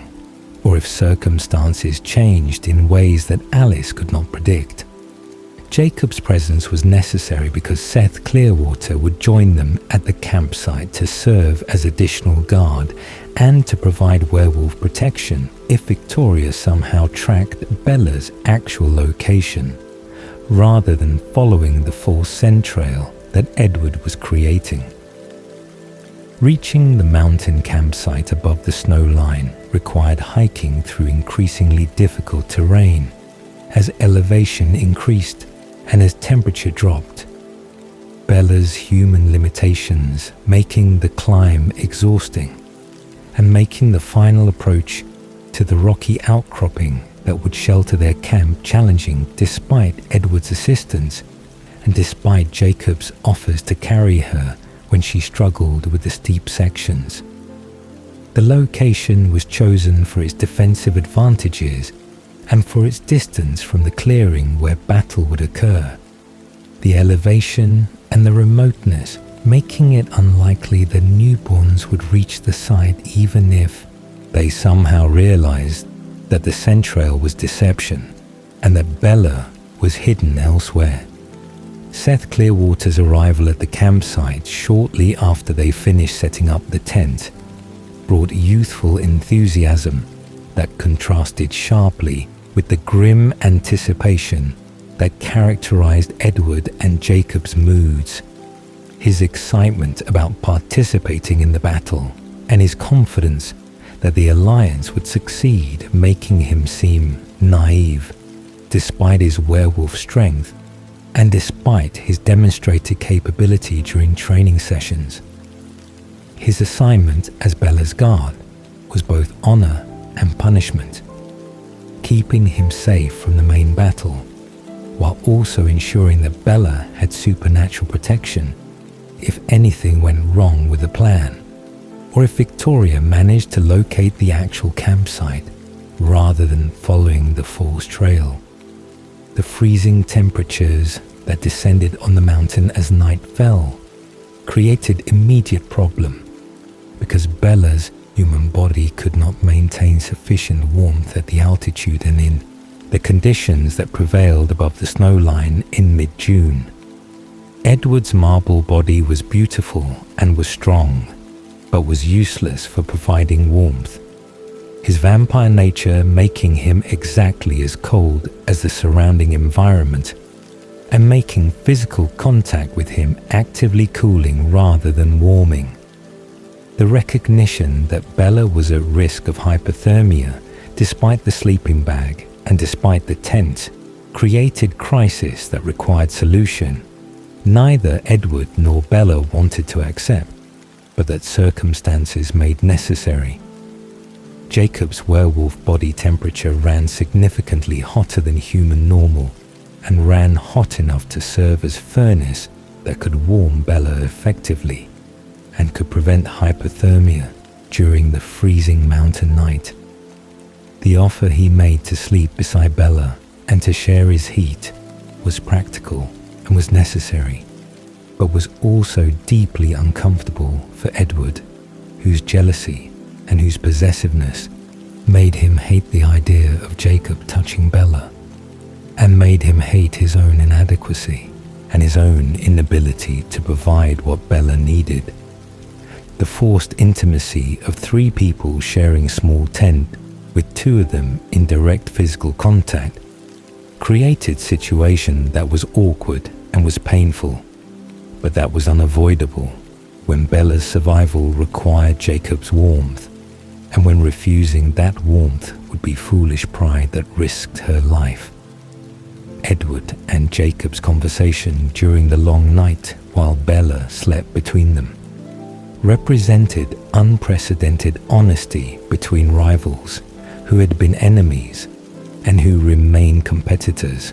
but who shared genuine love for same person and who shared recognition that her happiness and her safety mattered more than their personal feelings or their mutual hostility. Edward's ability to hear Jacob's thoughts gave him access to Jacob's internal experience and gave him understanding of how deeply Jacob loved Bella and how sincerely Jacob believed that he could make her happy if she chose him instead of choosing Edward. The acknowledgement that Jacob would be better choice for Bella's happiness came from Edward's recognition that Jacob could offer warmth and ease and mortality, while Edward could offer only cold perfection and eternal existence that would cost Bella everything human and everything normal. Jacob's understanding that Bella's choice was real and was informed came from hearing Edward's thoughts through their conversation, and came from recognizing that Edward genuinely wanted Bella's happiness, even when that happiness might mean losing her to Jacob. Their mutual recognition as worthy opponents created temporary truce based on shared love and based on acceptance that both of them would die for Bella, without hesitation and without regret, if her safety required such sacrifice. The conversation covered topics they had never discussed directly, including Edward's acknowledgement that he was selfish for wanting Bella to choose immortality, and Jacob's acknowledgement that he was selfish for wanting her to choose him when her heart clearly belonged to Edward. Bella's morning realizations when she woke between Edward and Jacob represented physical manifestation of her emotional position. Her body literally positioned between the two people she loved and the two futures she could choose. The warmth on one side came from Jacob, whose heat had kept her alive through the freezing night, while the cold on the other side came from Edward, whose presence had kept her emotionally anchored and had reminded her why she had chosen transformation despite all the arguments against it. The conversation with Jacob that followed her waking covered her feelings about him and covered her admission that she loved him but loved Edward more. The distinction painful but necessary when Jacob needed to understand that her affection for him was real, but it was insufficient to change her decision or to make her choose differently. Jacob's pain at her admission was visible and was visceral. His recognition that love was not enough and that being loved was not the same as being chosen, representing crushing defeat that made him question whether fighting in the battle was worthwhile when he had nothing to live for and nothing to hope for. If Bella married Edward and transformed into vampire whose existence would exclude Jacob permanently, his decision to fight recklessly because he had nothing to lose terrified Bella, whose concern for his safety made her desperate to convince him that his life mattered and that his survival mattered regardless of whether she chose him romantically. The kiss that Bella initiated to convince Jacob to promise to stay alive during the battle represented her willingness to use her feelings for him and to use physical connection to manipulate his behavior and to ensure his safety, even when that manipulation meant betraying Edward's trust and meant crossing boundaries that she had established earlier when she had insisted that her relationship with Jacob was purely friendship. The kiss was different from the forced kiss on the beach, because this time Bella chose it and chose to participate fully, rather than being passive victim of Jacob's aggression. Her agency in the kiss making it more meaningful and more complicated, because it represented genuine feeling rather than representing violation. Edward's awareness of the kiss came from reading Jacob's thoughts afterward. His reaction controlled but pained as he recognized that Bella had chosen to kiss Jacob voluntarily and had chosen to express feelings that she had previously minimized or had previously denied. His decision not to confront her about it immediately came from his recognition that battle was approaching and that emotional conflict would distract everyone from the preparation and the focus that survival required. His ability to compartmentalize his feelings and his ability to prioritize practical concerns over emotional concerns, demonstrating the control that centuries of existence had taught him. The waiting that began after the kiss and after the morning conversations involved watching the sun rise over the mountains and involved knowing that miles away in the clearing, the Alliance was taking positions and was preparing for the newborn army's arrival. Alice's final vision, checked through Edward's connection to her mind, confirmed that the army was coming and confirmed that battle would begin within hours, the timing precise enough that everyone knew approximately when violence would start, but uncertain enough that the waiting created tension and created anxiety about whether the plan would work or whether something would go wrong that Alice had not foreseen. The newborn army's approach to Forks on the morning of June 14, 2006, brought 21 newly created vampires led by Riley Beers, whose devotion to Victoria had been cultivated through weeks of manipulation and through carefully constructed lies about vampire society and about the threats that supposedly endangered them and required them to destroy the Cullen Coven before the Cullens could destroy them. The newborns moved through the forest with the crude tracking ability that characterized their kind. Their reliance on scent concentration rather than on strategic thinking, making them follow Bella's trail. Exactly as Jasper had predicted, they would follow it, and making them converge on the clearing, where the Cullen Wolf Alliance waited in positions that Jasper had selected based on his experience commanding newborn armies in the Southern Vampire Wars. Alice Cullen's vision showing the exact timing of the army's arrival allowed the defenders to prepare final positions and allowed Jasper to give final tactical instructions about how to engage the newborns and how to exploit their weaknesses and their lack of coordination. The vision showed the newborns emerging from the tree line on the eastern edge of the clearing within minutes of midday,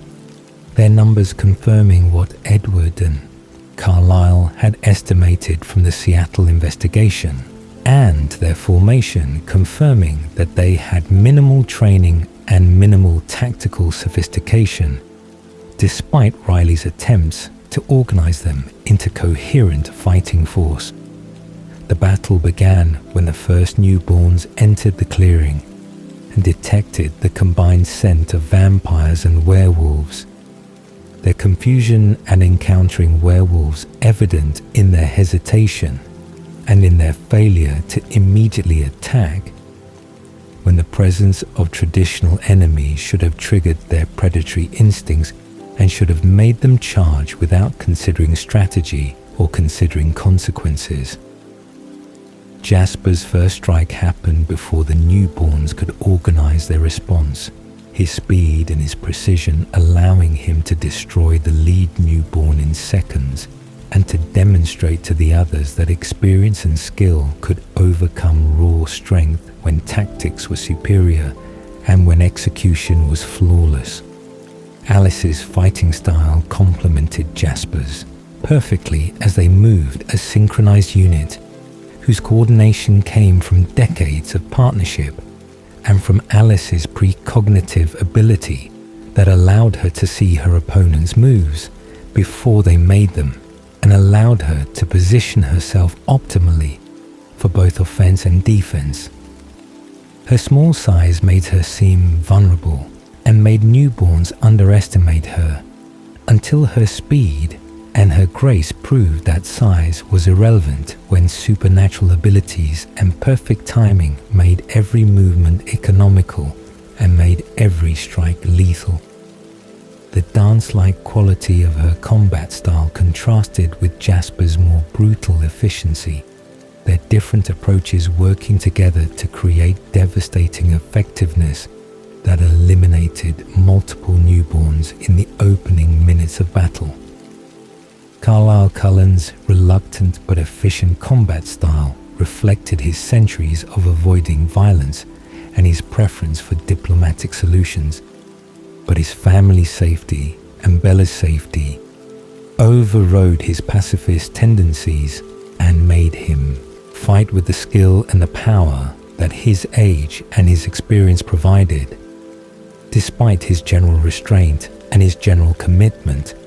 to preserving life rather than destroying it, his medical knowledge gave him tactical advantage in knowing exactly where to strike to disable opponents quickly and where to separate vampire bodies to ensure complete destruction. His clinical approach to combat making him an effective fighter, despite his obvious distaste for the violence and despite his visible grief at destroying creatures who had been human and who had been transformed against their will by Victoria's manipulation.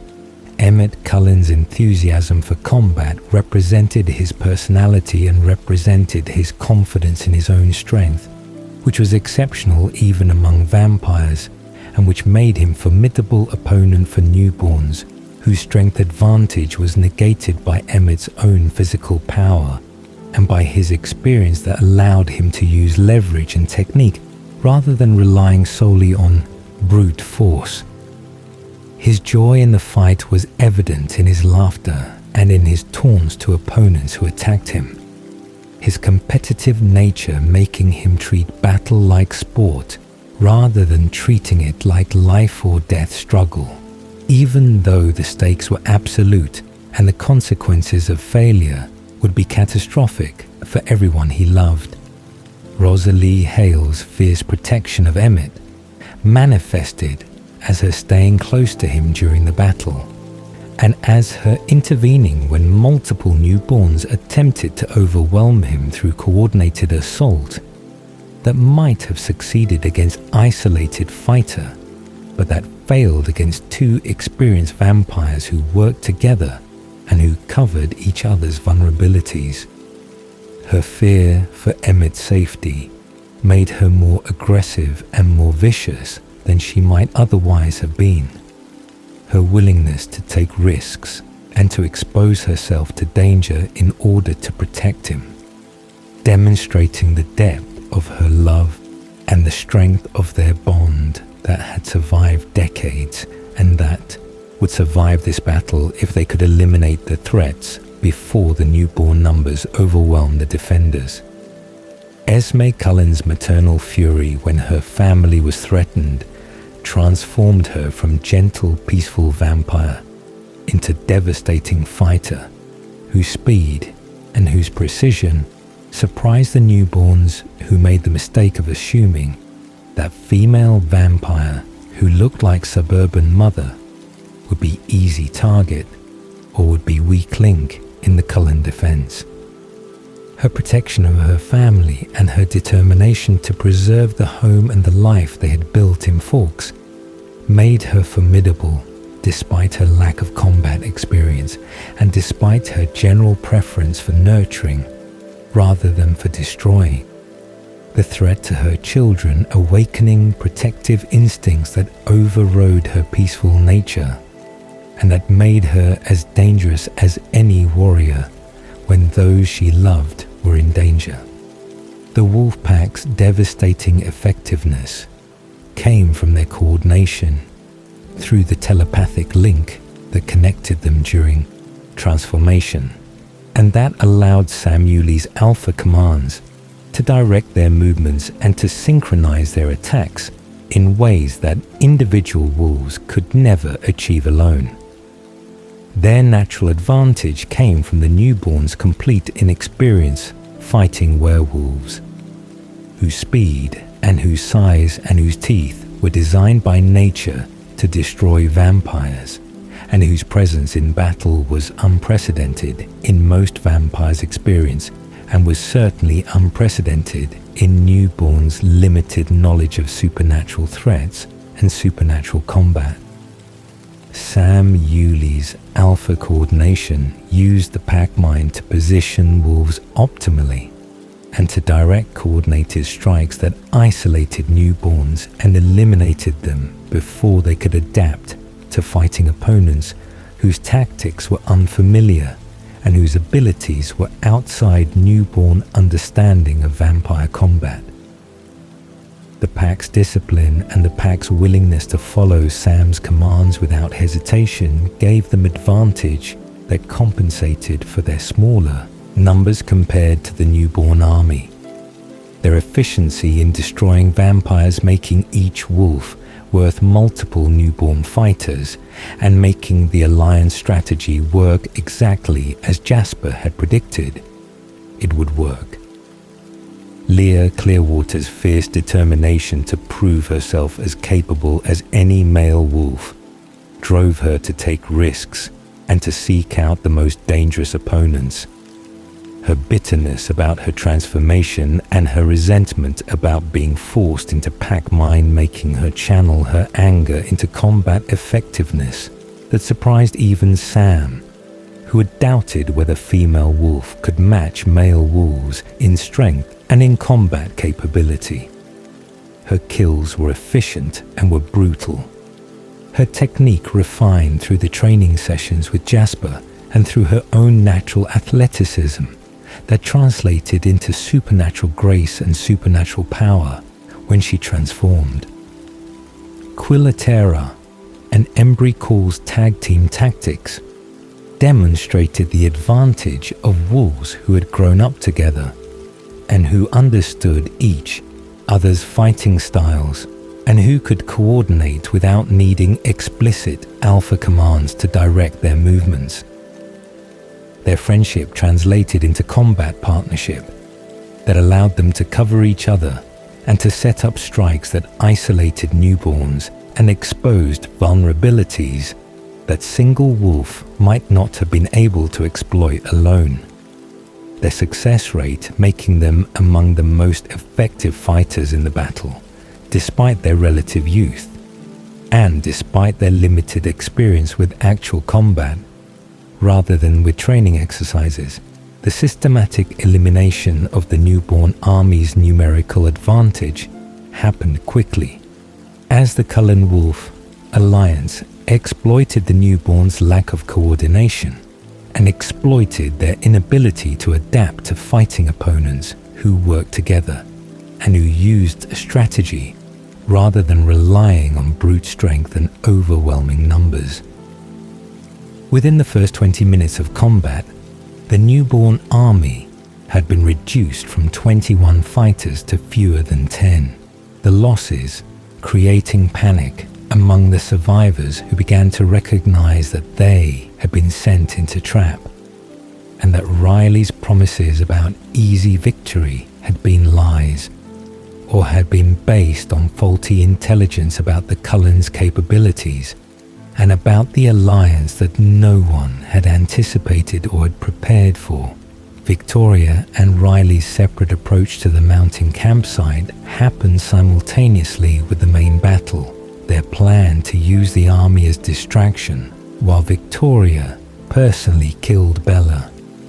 representing the strategy that Victoria had intended from the beginning, when she had created the army and when she had sent Riley to lead them, while she pursued her actual objective. Edward's immediate awareness of their approach came from detecting Victoria's scent on the wind and from recognizing that she had not joined the main assault and had instead tracked Bella's actual location rather than following the full scent trail that was supposed to lead her to the clearing. Seth Clearwater's engagement with Riley Beers represented the young wolf's first real combat against a vampire opponent whose experience and whose strength should have given him overwhelming advantage against 15-year-old werewolf, whose transformation had occurred only weeks earlier, and whose combat training had been limited to practice sessions rather than actual life or death fighting. But Seth's natural talent and Seth's enthusiasm and Seth's lack of fear made him a formidable opponent, who refused to be intimidated by Riley's size or by Riley's vampire nature. The young wolf's courage surprising Riley and forcing him to take the fight seriously rather than dismissing Seth as a minor obstacle that could be eliminated quickly.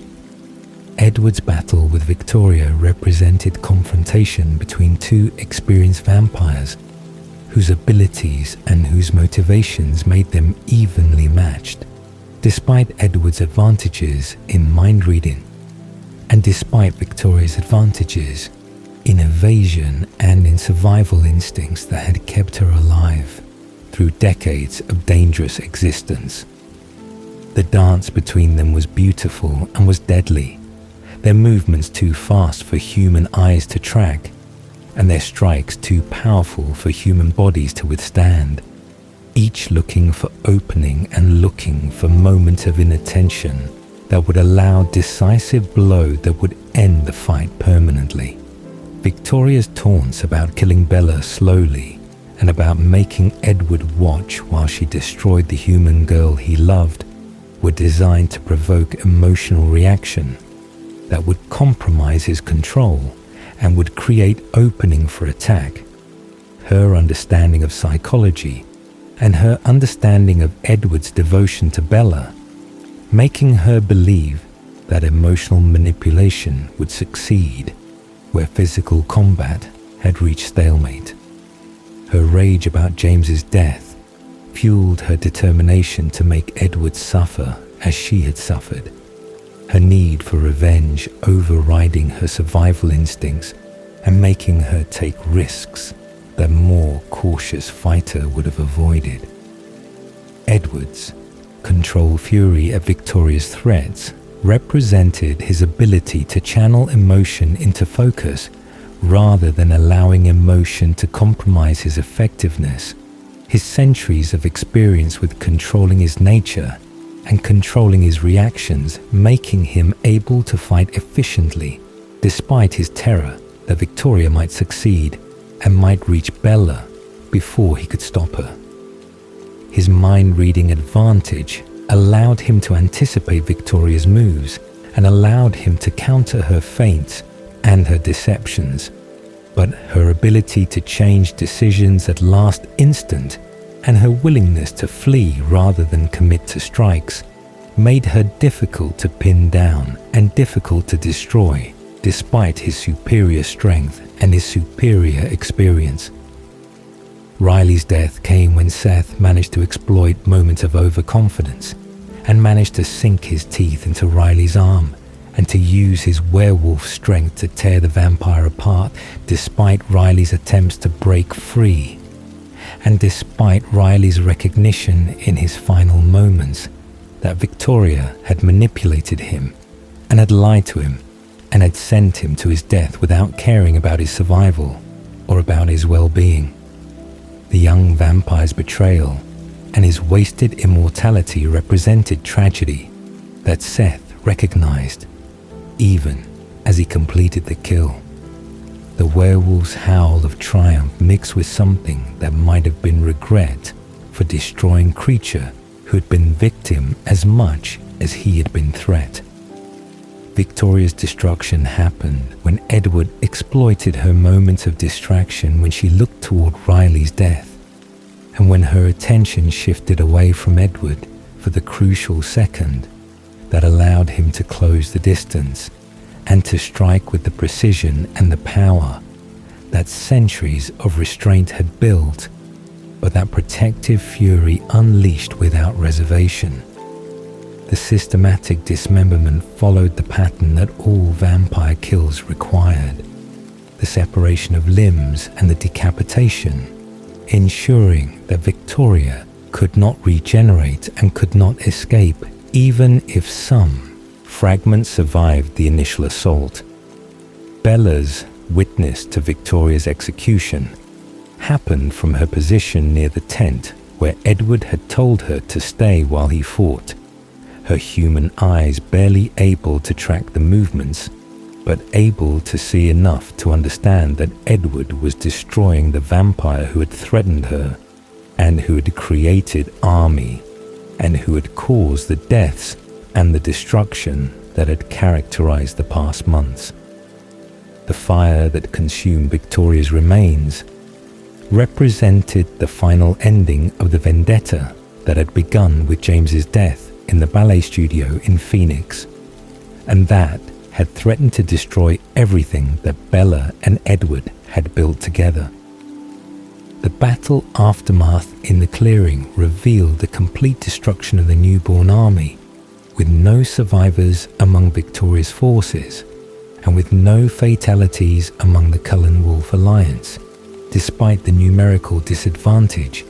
and despite the newborn strength advantage. The Wolfpack's injuries were minor and were already healing through their supernatural regenerative capabilities, the worst wounds being deep gashes that would close within hours and that would leave no permanent scars or permanent damage. The Cullen family remained intact, with no serious injuries beyond cosmetic damage that would repair itself and that required no medical intervention beyond waiting for vampire healing to restore them to perfect condition. The burning of the newborn remains created purple smoke that rose above the clearing and that marked the location of the battle. The distinctive color coming from vampire venom combusting and from vampire tissue being consumed by flames hot enough to reduce immortal bodies to ash that would scatter and would leave no evidence beyond scorched earth and beyond the lingering scent that would fade over days or weeks. Jasper's grim satisfaction at the victory came from his recognition that the battle had gone exactly as he had planned and that his expertise had proven valuable and had saved his family despite his traumatic history, with newborn armies making him reluctant to engage in the kind of violence that had characterized his decades with Maria. Britanna's capture happened when the youngest newborn in Victoria's army surrendered rather than fighting, her fear and her confusion about what was happening making her seek protection from Carlyle, whose obvious authority and whose obvious compassion made him seem like potential savior, who might spare her if she cooperated, and if she provided information about Victoria, and about Riley, and about how the army had been created. Carlyle's mercy toward the frightened newborn represented his values, and represented his belief that even vampires who had committed crimes deserved opportunity for redemption if they showed willingness to change and showed capacity for choosing different path than violence and destruction. Bree Tanner's frightened testimony about Riley and Victoria and about how the army had been created provided confirmation of what the Cullens had already suspected and provided details about the manipulation and the lies that had been used to convince the newborns that they were fighting for their survival rather than being used as disposable soldiers in Victoria's personal vendetta. Her explanation of the conditions in the Seattle warehouse and her description of the minimal training and the constant thirst made Carlyle even more sympathetic to her situation and made him even more determined to save her from destruction and to offer her the mentorship and the education that would allow her to live as a vegetarian vampire, rather than being executed for crimes that she had committed under duress and under manipulation.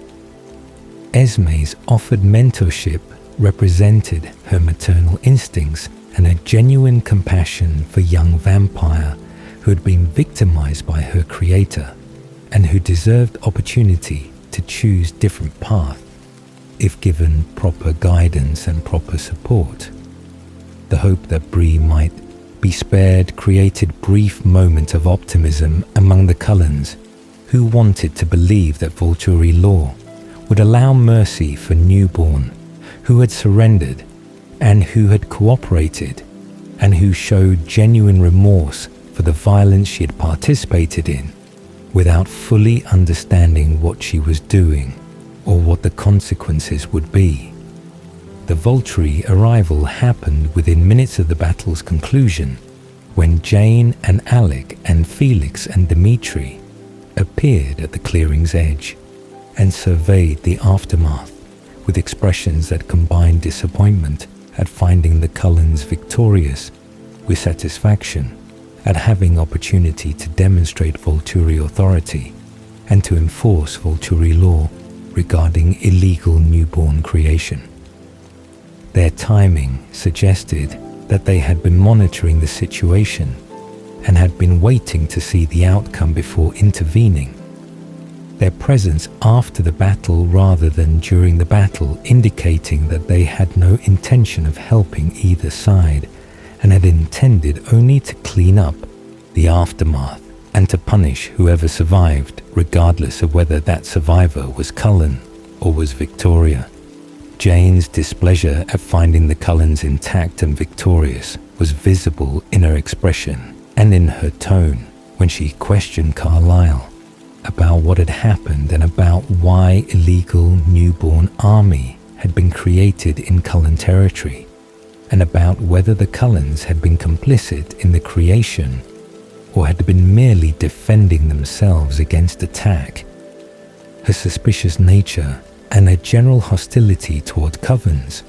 who operated independently of Volturi control, made her skeptical of Carlyle's explanations and made her eager to find some violation or some excuse to punish the Cullens for existing outside Volturi authority and for demonstrating that they could defend themselves without needing Volturi protection or Volturi intervention. The power demonstration that Jane performed on Britannia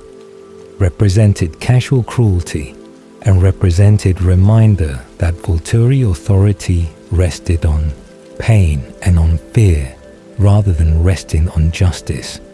or on legitimate governance. Jane's gift of inflicting excruciating pain through eye contact and through mental projection made her among the most feared vampires in existence and made her Aro's most effective enforcer when persuasion failed and when violence became necessary to maintain order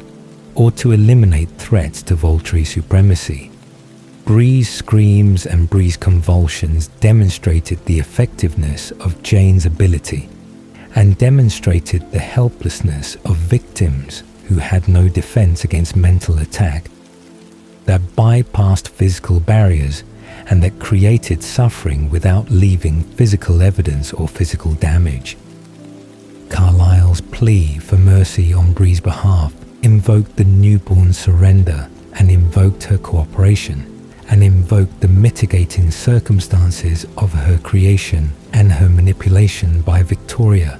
who had been the actual criminal and who had already been destroyed. His argument that Bree deserved opportunity to prove herself capable of control and capable of living peacefully under Cullen mentorship was reasonable and was based on precedent of other vampires who had been given second chances after making mistakes or after being victimized by their creators. But Jane's response made clear that Volturi law regarding newborn armies was absolute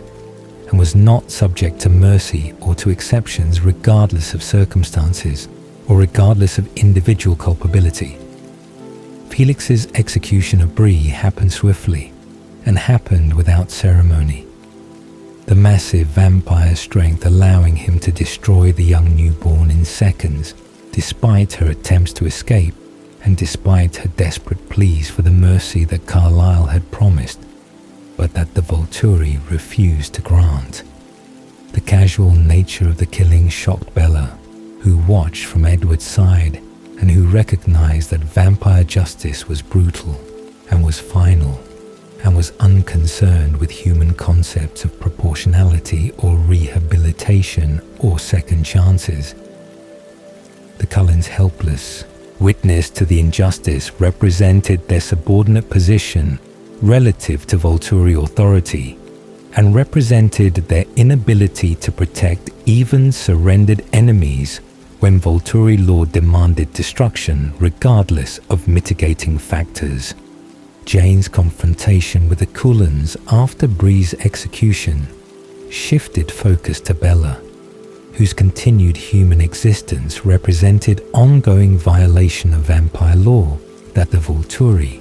had been willing to overlook temporarily, but that could not be overlooked indefinitely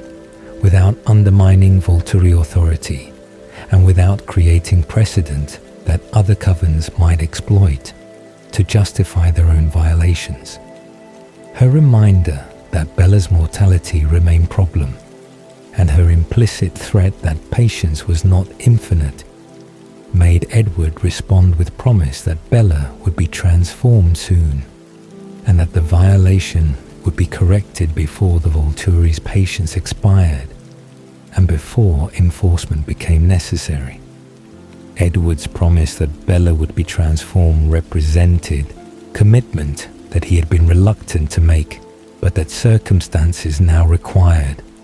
the Volturi deadline adding external pressure to the internal negotiations that he and Bella had been conducting about timing and about conditions for transformation.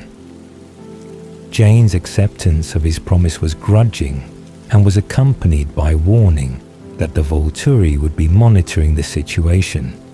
and would be expecting compliance within reasonable time frame that Jane did not specify, but that everyone understood meant months rather than years. The Volturi's departure left the Cullens shaken and left them recognizing that their victory over Victoria's army had been complete, but that larger conflict with Volturi authority remained unresolved and remained threatening despite the temporary reprieve that Edward's promise had purchased. The recognition that the battle they had won was minor skirmish compared to the potential conflict with the Volturi created anxiety about the future and created awareness that Bella's transformation needed to happen soon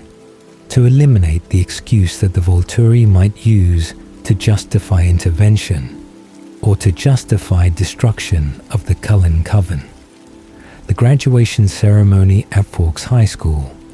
happened on schedule despite the recent battle and despite the supernatural crisis that had threatened to destroy everything.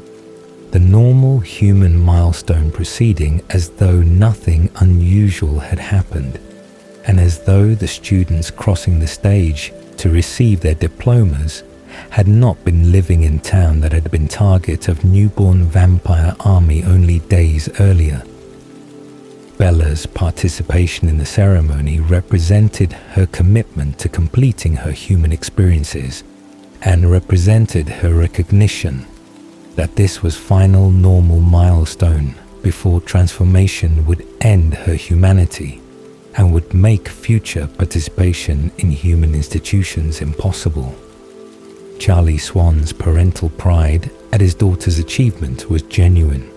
and was visible in his expression as he watched Bella cross the stage and accept her diploma. His simple happiness at her success, unmarred by knowledge of the supernatural threats that had endangered her, or by awareness of the transformation that would soon take her away from him permanently. His ignorance was protective and was necessary because knowing the truth would have destroyed him, or would have forced him to confront realities that his worldview could not accommodate and that his emotional capacity could not process. Renee Dwyer's visit from Florida for the graduation represented maternal support and represented reconnection between Bella and her mother, whose relationship had been strained by distance and by Bella's increasing secretiveness about her relationship with Edward and about her plans for the future. Renee's presence at the ceremony gave Bella opportunity to see her mother one final time before transformation would make contact impossible and would force Bella to disappear from her mother's life through fake death or through permanent estrangement that would protect Renee from discovering that her daughter had become vampire. Edward's presence at the graduation as Bella's devoted boyfriend created image of normal teenage romance that obscured the supernatural reality and that allowed Charlie and Renee to believe that Bella's future would include college and career and eventual marriage to a nice young man who loved her rather than including transformation into immortal predator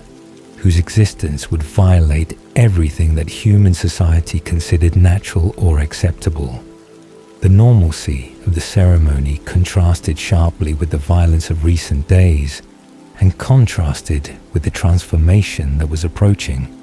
and that would end Bella's participation in human world forever. Jessica Stanley's valedictorian speech about choices and futures was ironically appropriate given Bella's situation. The themes of deciding who to become and of taking responsibility for decisions resonating with Bella's awareness that her choice to become vampire was permanent and was irreversible and would determine her existence for eternity. The speech's optimistic tone about unlimited possibilities and about bright futures ahead contrasted with Bella's knowledge that her future was determined and was constrained by her choice to join Edward in immortality, rather than pursuing the normal human paths that her classmates would pursue. The Cullens' graduation gift celebration at their house brought the family together to mark Bella's achievement and to celebrate her survival through the crisis that had threatened to kill her before she could complete her human life. Alice's party preparations were characteristically elaborate and characteristically excessive. Her joy at having Bella as permanent family member, making her enthusiastic about celebrating every milestone and every occasion, regardless of whether the celebrations were proportionate to the actual significance of the events being marked. The individual gifts from each family member reflected their personalities and reflected their relationships with Bella, each vampire offering something that demonstrated their acceptance of her choice and their support for her upcoming transformation. Edward's special gift remained mysterious and remained teased rather than being revealed, the anticipation building toward the next chapter of their story and toward the honeymoon that would precede transformation and that would give them privacy and intimacy before immortality changed their relationship and changed Bella's nature. Jacob Black's painful goodbye at the graduation ceremony represented his acceptance of defeat and represented his recognition that Bella's choice was final and was not going to change regardless of his continued love or his continued hope. The wolf charm and the heart charm together on Bella's bracelet symbolized the two loves in her life and symbolized the impossible choice that she had made between warmth and forever, the physical representation of both relationships, making visible what everyone already knew about Bella's divided heart and about her commitment to Edward despite her genuine affection for Jacob. Billy Black's presence supporting his son demonstrated the strength of their relationship and demonstrated Billy's acceptance that Jacob's pain was real and was valid, even though Billy believed that Bella was making a terrible mistake by choosing vampire existence over human life with Jacob. The father's friendship survived despite being on opposite sides of supernatural conflict, Charlie's ignorance and Billy's knowledge creating asymmetry in their relationship, but not destroying the bond that had formed over years of shared history and shared experiences. The treaty between the Cullens and the Quileute wolves remained intact despite the tensions and despite the temporary alliance that had brought them together against common enemy. The return to previous boundaries and previous hostilities happened naturally as the crisis ended and as the need for cooperation disappeared. But the mutual respect earned through fighting together created foundation that might allow future cooperation if circumstances required it, and if threats emerged that neither group could handle alone. The reflections on choice and consequence that characterized the aftermath of the battle and the graduation emphasized that Bella had chosen her path freely and had chosen with full knowledge of what she was gaining and what she was losing. Her certainty about transformation remained absolute despite Rosalie's warnings and despite Jacob's alternatives. Her commitment to Edward transcending all practical arguments and all emotional appeals that others made in attempts to change her mind or to delay her decision. So rest now, sleepy souls. with Eclipse's story complete from Seattle's burning streets to mountain campsite to clearing where impossible, a lion's destroyed newborn army and ended Victoria's revenge and secured Bella's future, and proved that choices matter more than circumstances, and that love transcends species, and that families form through bonds rather than through blood alone. This third summer brought convergence of threats that had been building since James's death in the ballet studio, and since Victoria's escape from that confrontation, had planted seeds of revenge that grew into newborn army and into systematic campaign of violence that terrorized Seattle and threatened Forks and forced ancient enemies to become temporary allies against common threat that neither vampires nor werewolves could defeat alone. The 21 newborns who died in the clearing represented Victoria's miscalculation and represented her underestimation of Cullen family strength and of Jasper's tactical genius and of the possibility that werewolves would fight alongside vampires when mutual survival required cooperation that violated every instinct and every tradition. Bella's choice between Edward and Jacob represented more than simple romantic preference, and represented decision about what kind of life she wanted and what kind of future she valued, and whether warmth and mortality and children and normal human experiences mattered more than eternal partnership with vampire whose love was absolute, but whose nature was cold and whose existence would cost her everything human. Her certainty that Edward was worth the price and that immortality with him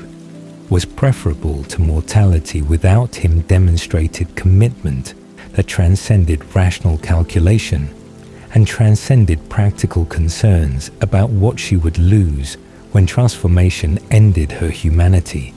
and ended her ability to grow old and ended her ability to have biological children who would carry her legacy forward into generations she would never see. Jacob's heartbreak at losing Bella to Edward represented genuine tragedy and represented loss that would shape his future and would influence his choices and would make him vulnerable to imprinting or would make him resistant to imprinting, depending on whether supernatural bond could override his conscious commitment to loving Bella, regardless of whether she reciprocated that love or whether she chose differently. His survival through the battle despite his reckless fighting and despite his determination to die, if he could not have Bella demonstrated that fate or chance or simple luck had preserved him for future that might include happiness or might include continued grief depending on circumstances that had not yet unfolded and that could not be predicted. The Cullens' family bond strengthened through the crisis and through the battle demonstrated that their coven was more than convenience and was more than strategic alliance, but was genuine family, whose members loved each other and would sacrifice for each other and would fight together and would die together if necessary to protect what they had built across decades of nomadic existence and across years of finding and losing and finding again, the stability in the home that Forks had provided. Carlisle's leadership and Esme's compassion and Alice's optimism and Jasper's expertise and Rosalie's fierce protection and Emmett's strength and Edward's devotion all contributed to survival and all contributed to victory that preserved their way of life and preserved their ability to continue existing as vegetarian vampires who tried to live peacefully among humans rather than living as predators who treated humans as prey. The eclipse metaphor that gave the story its title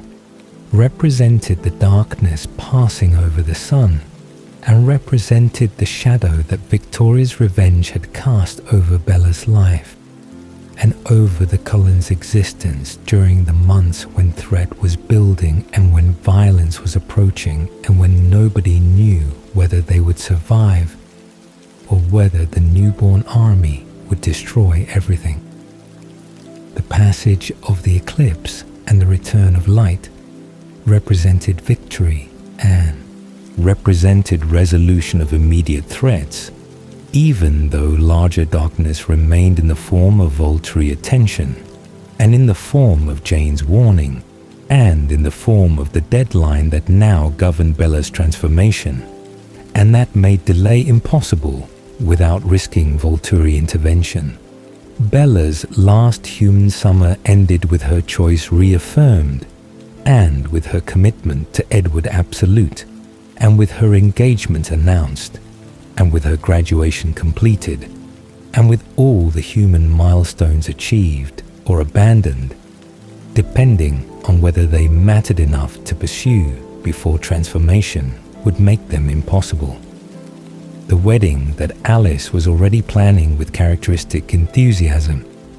would happen in August and will be followed by honeymoon and will be followed by transformation that Edward had promised to perform himself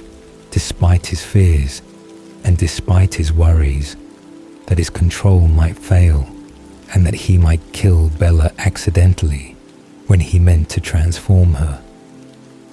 The promise of breaking dawn approaching represented next chapter and represented consummation of Bella's choice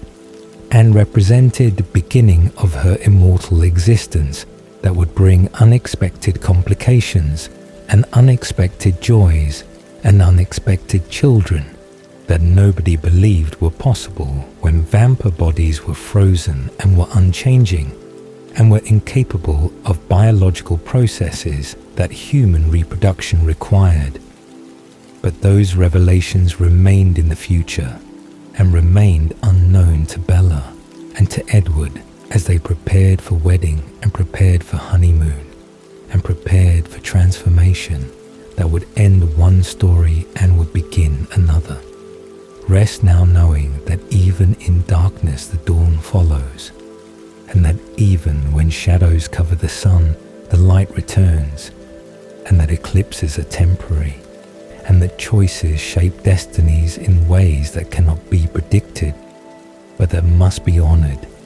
and that must be lived with regardless of consequences or regardless of costs. Sleep knowing that love transcends mortality, and that families form through commitment rather than through biology, and that courage means choosing difficult path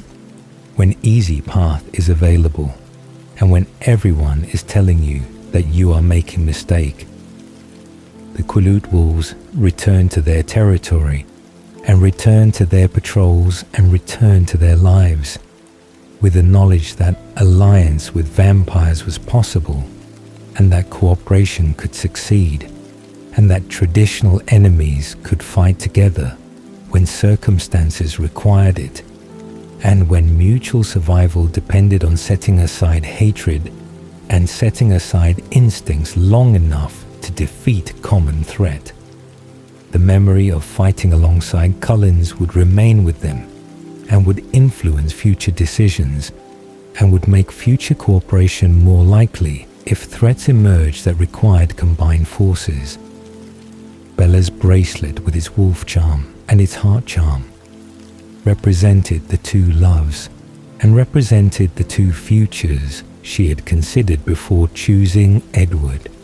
and choosing immortality and choosing to abandon the warmth and the ease that Jacob offered in favor of the cold perfection and the eternal partnership that Edward represented. The physical weight of the charms on her wrist reminded her constantly that her choice had consequences, and that choosing one path meant abandoning another, and that love was not always enough to overcome fundamental incompatibilities or fundamental differences in values and in priorities. Good night, Twilight Souls, and let the eclipse pass gently over you as you drift into rest, knowing that all darkness is temporary and that all choices matter and that all love is worth fighting for, regardless of whether that love is returned or whether that love is chosen, or whether that love must be released to allow the beloved to find their own path and their own happiness, even when that happiness excludes you, and even when that choice breaks your heart, but honors the autonomy and the agency that true love requires and that true respect demands. Sleep well.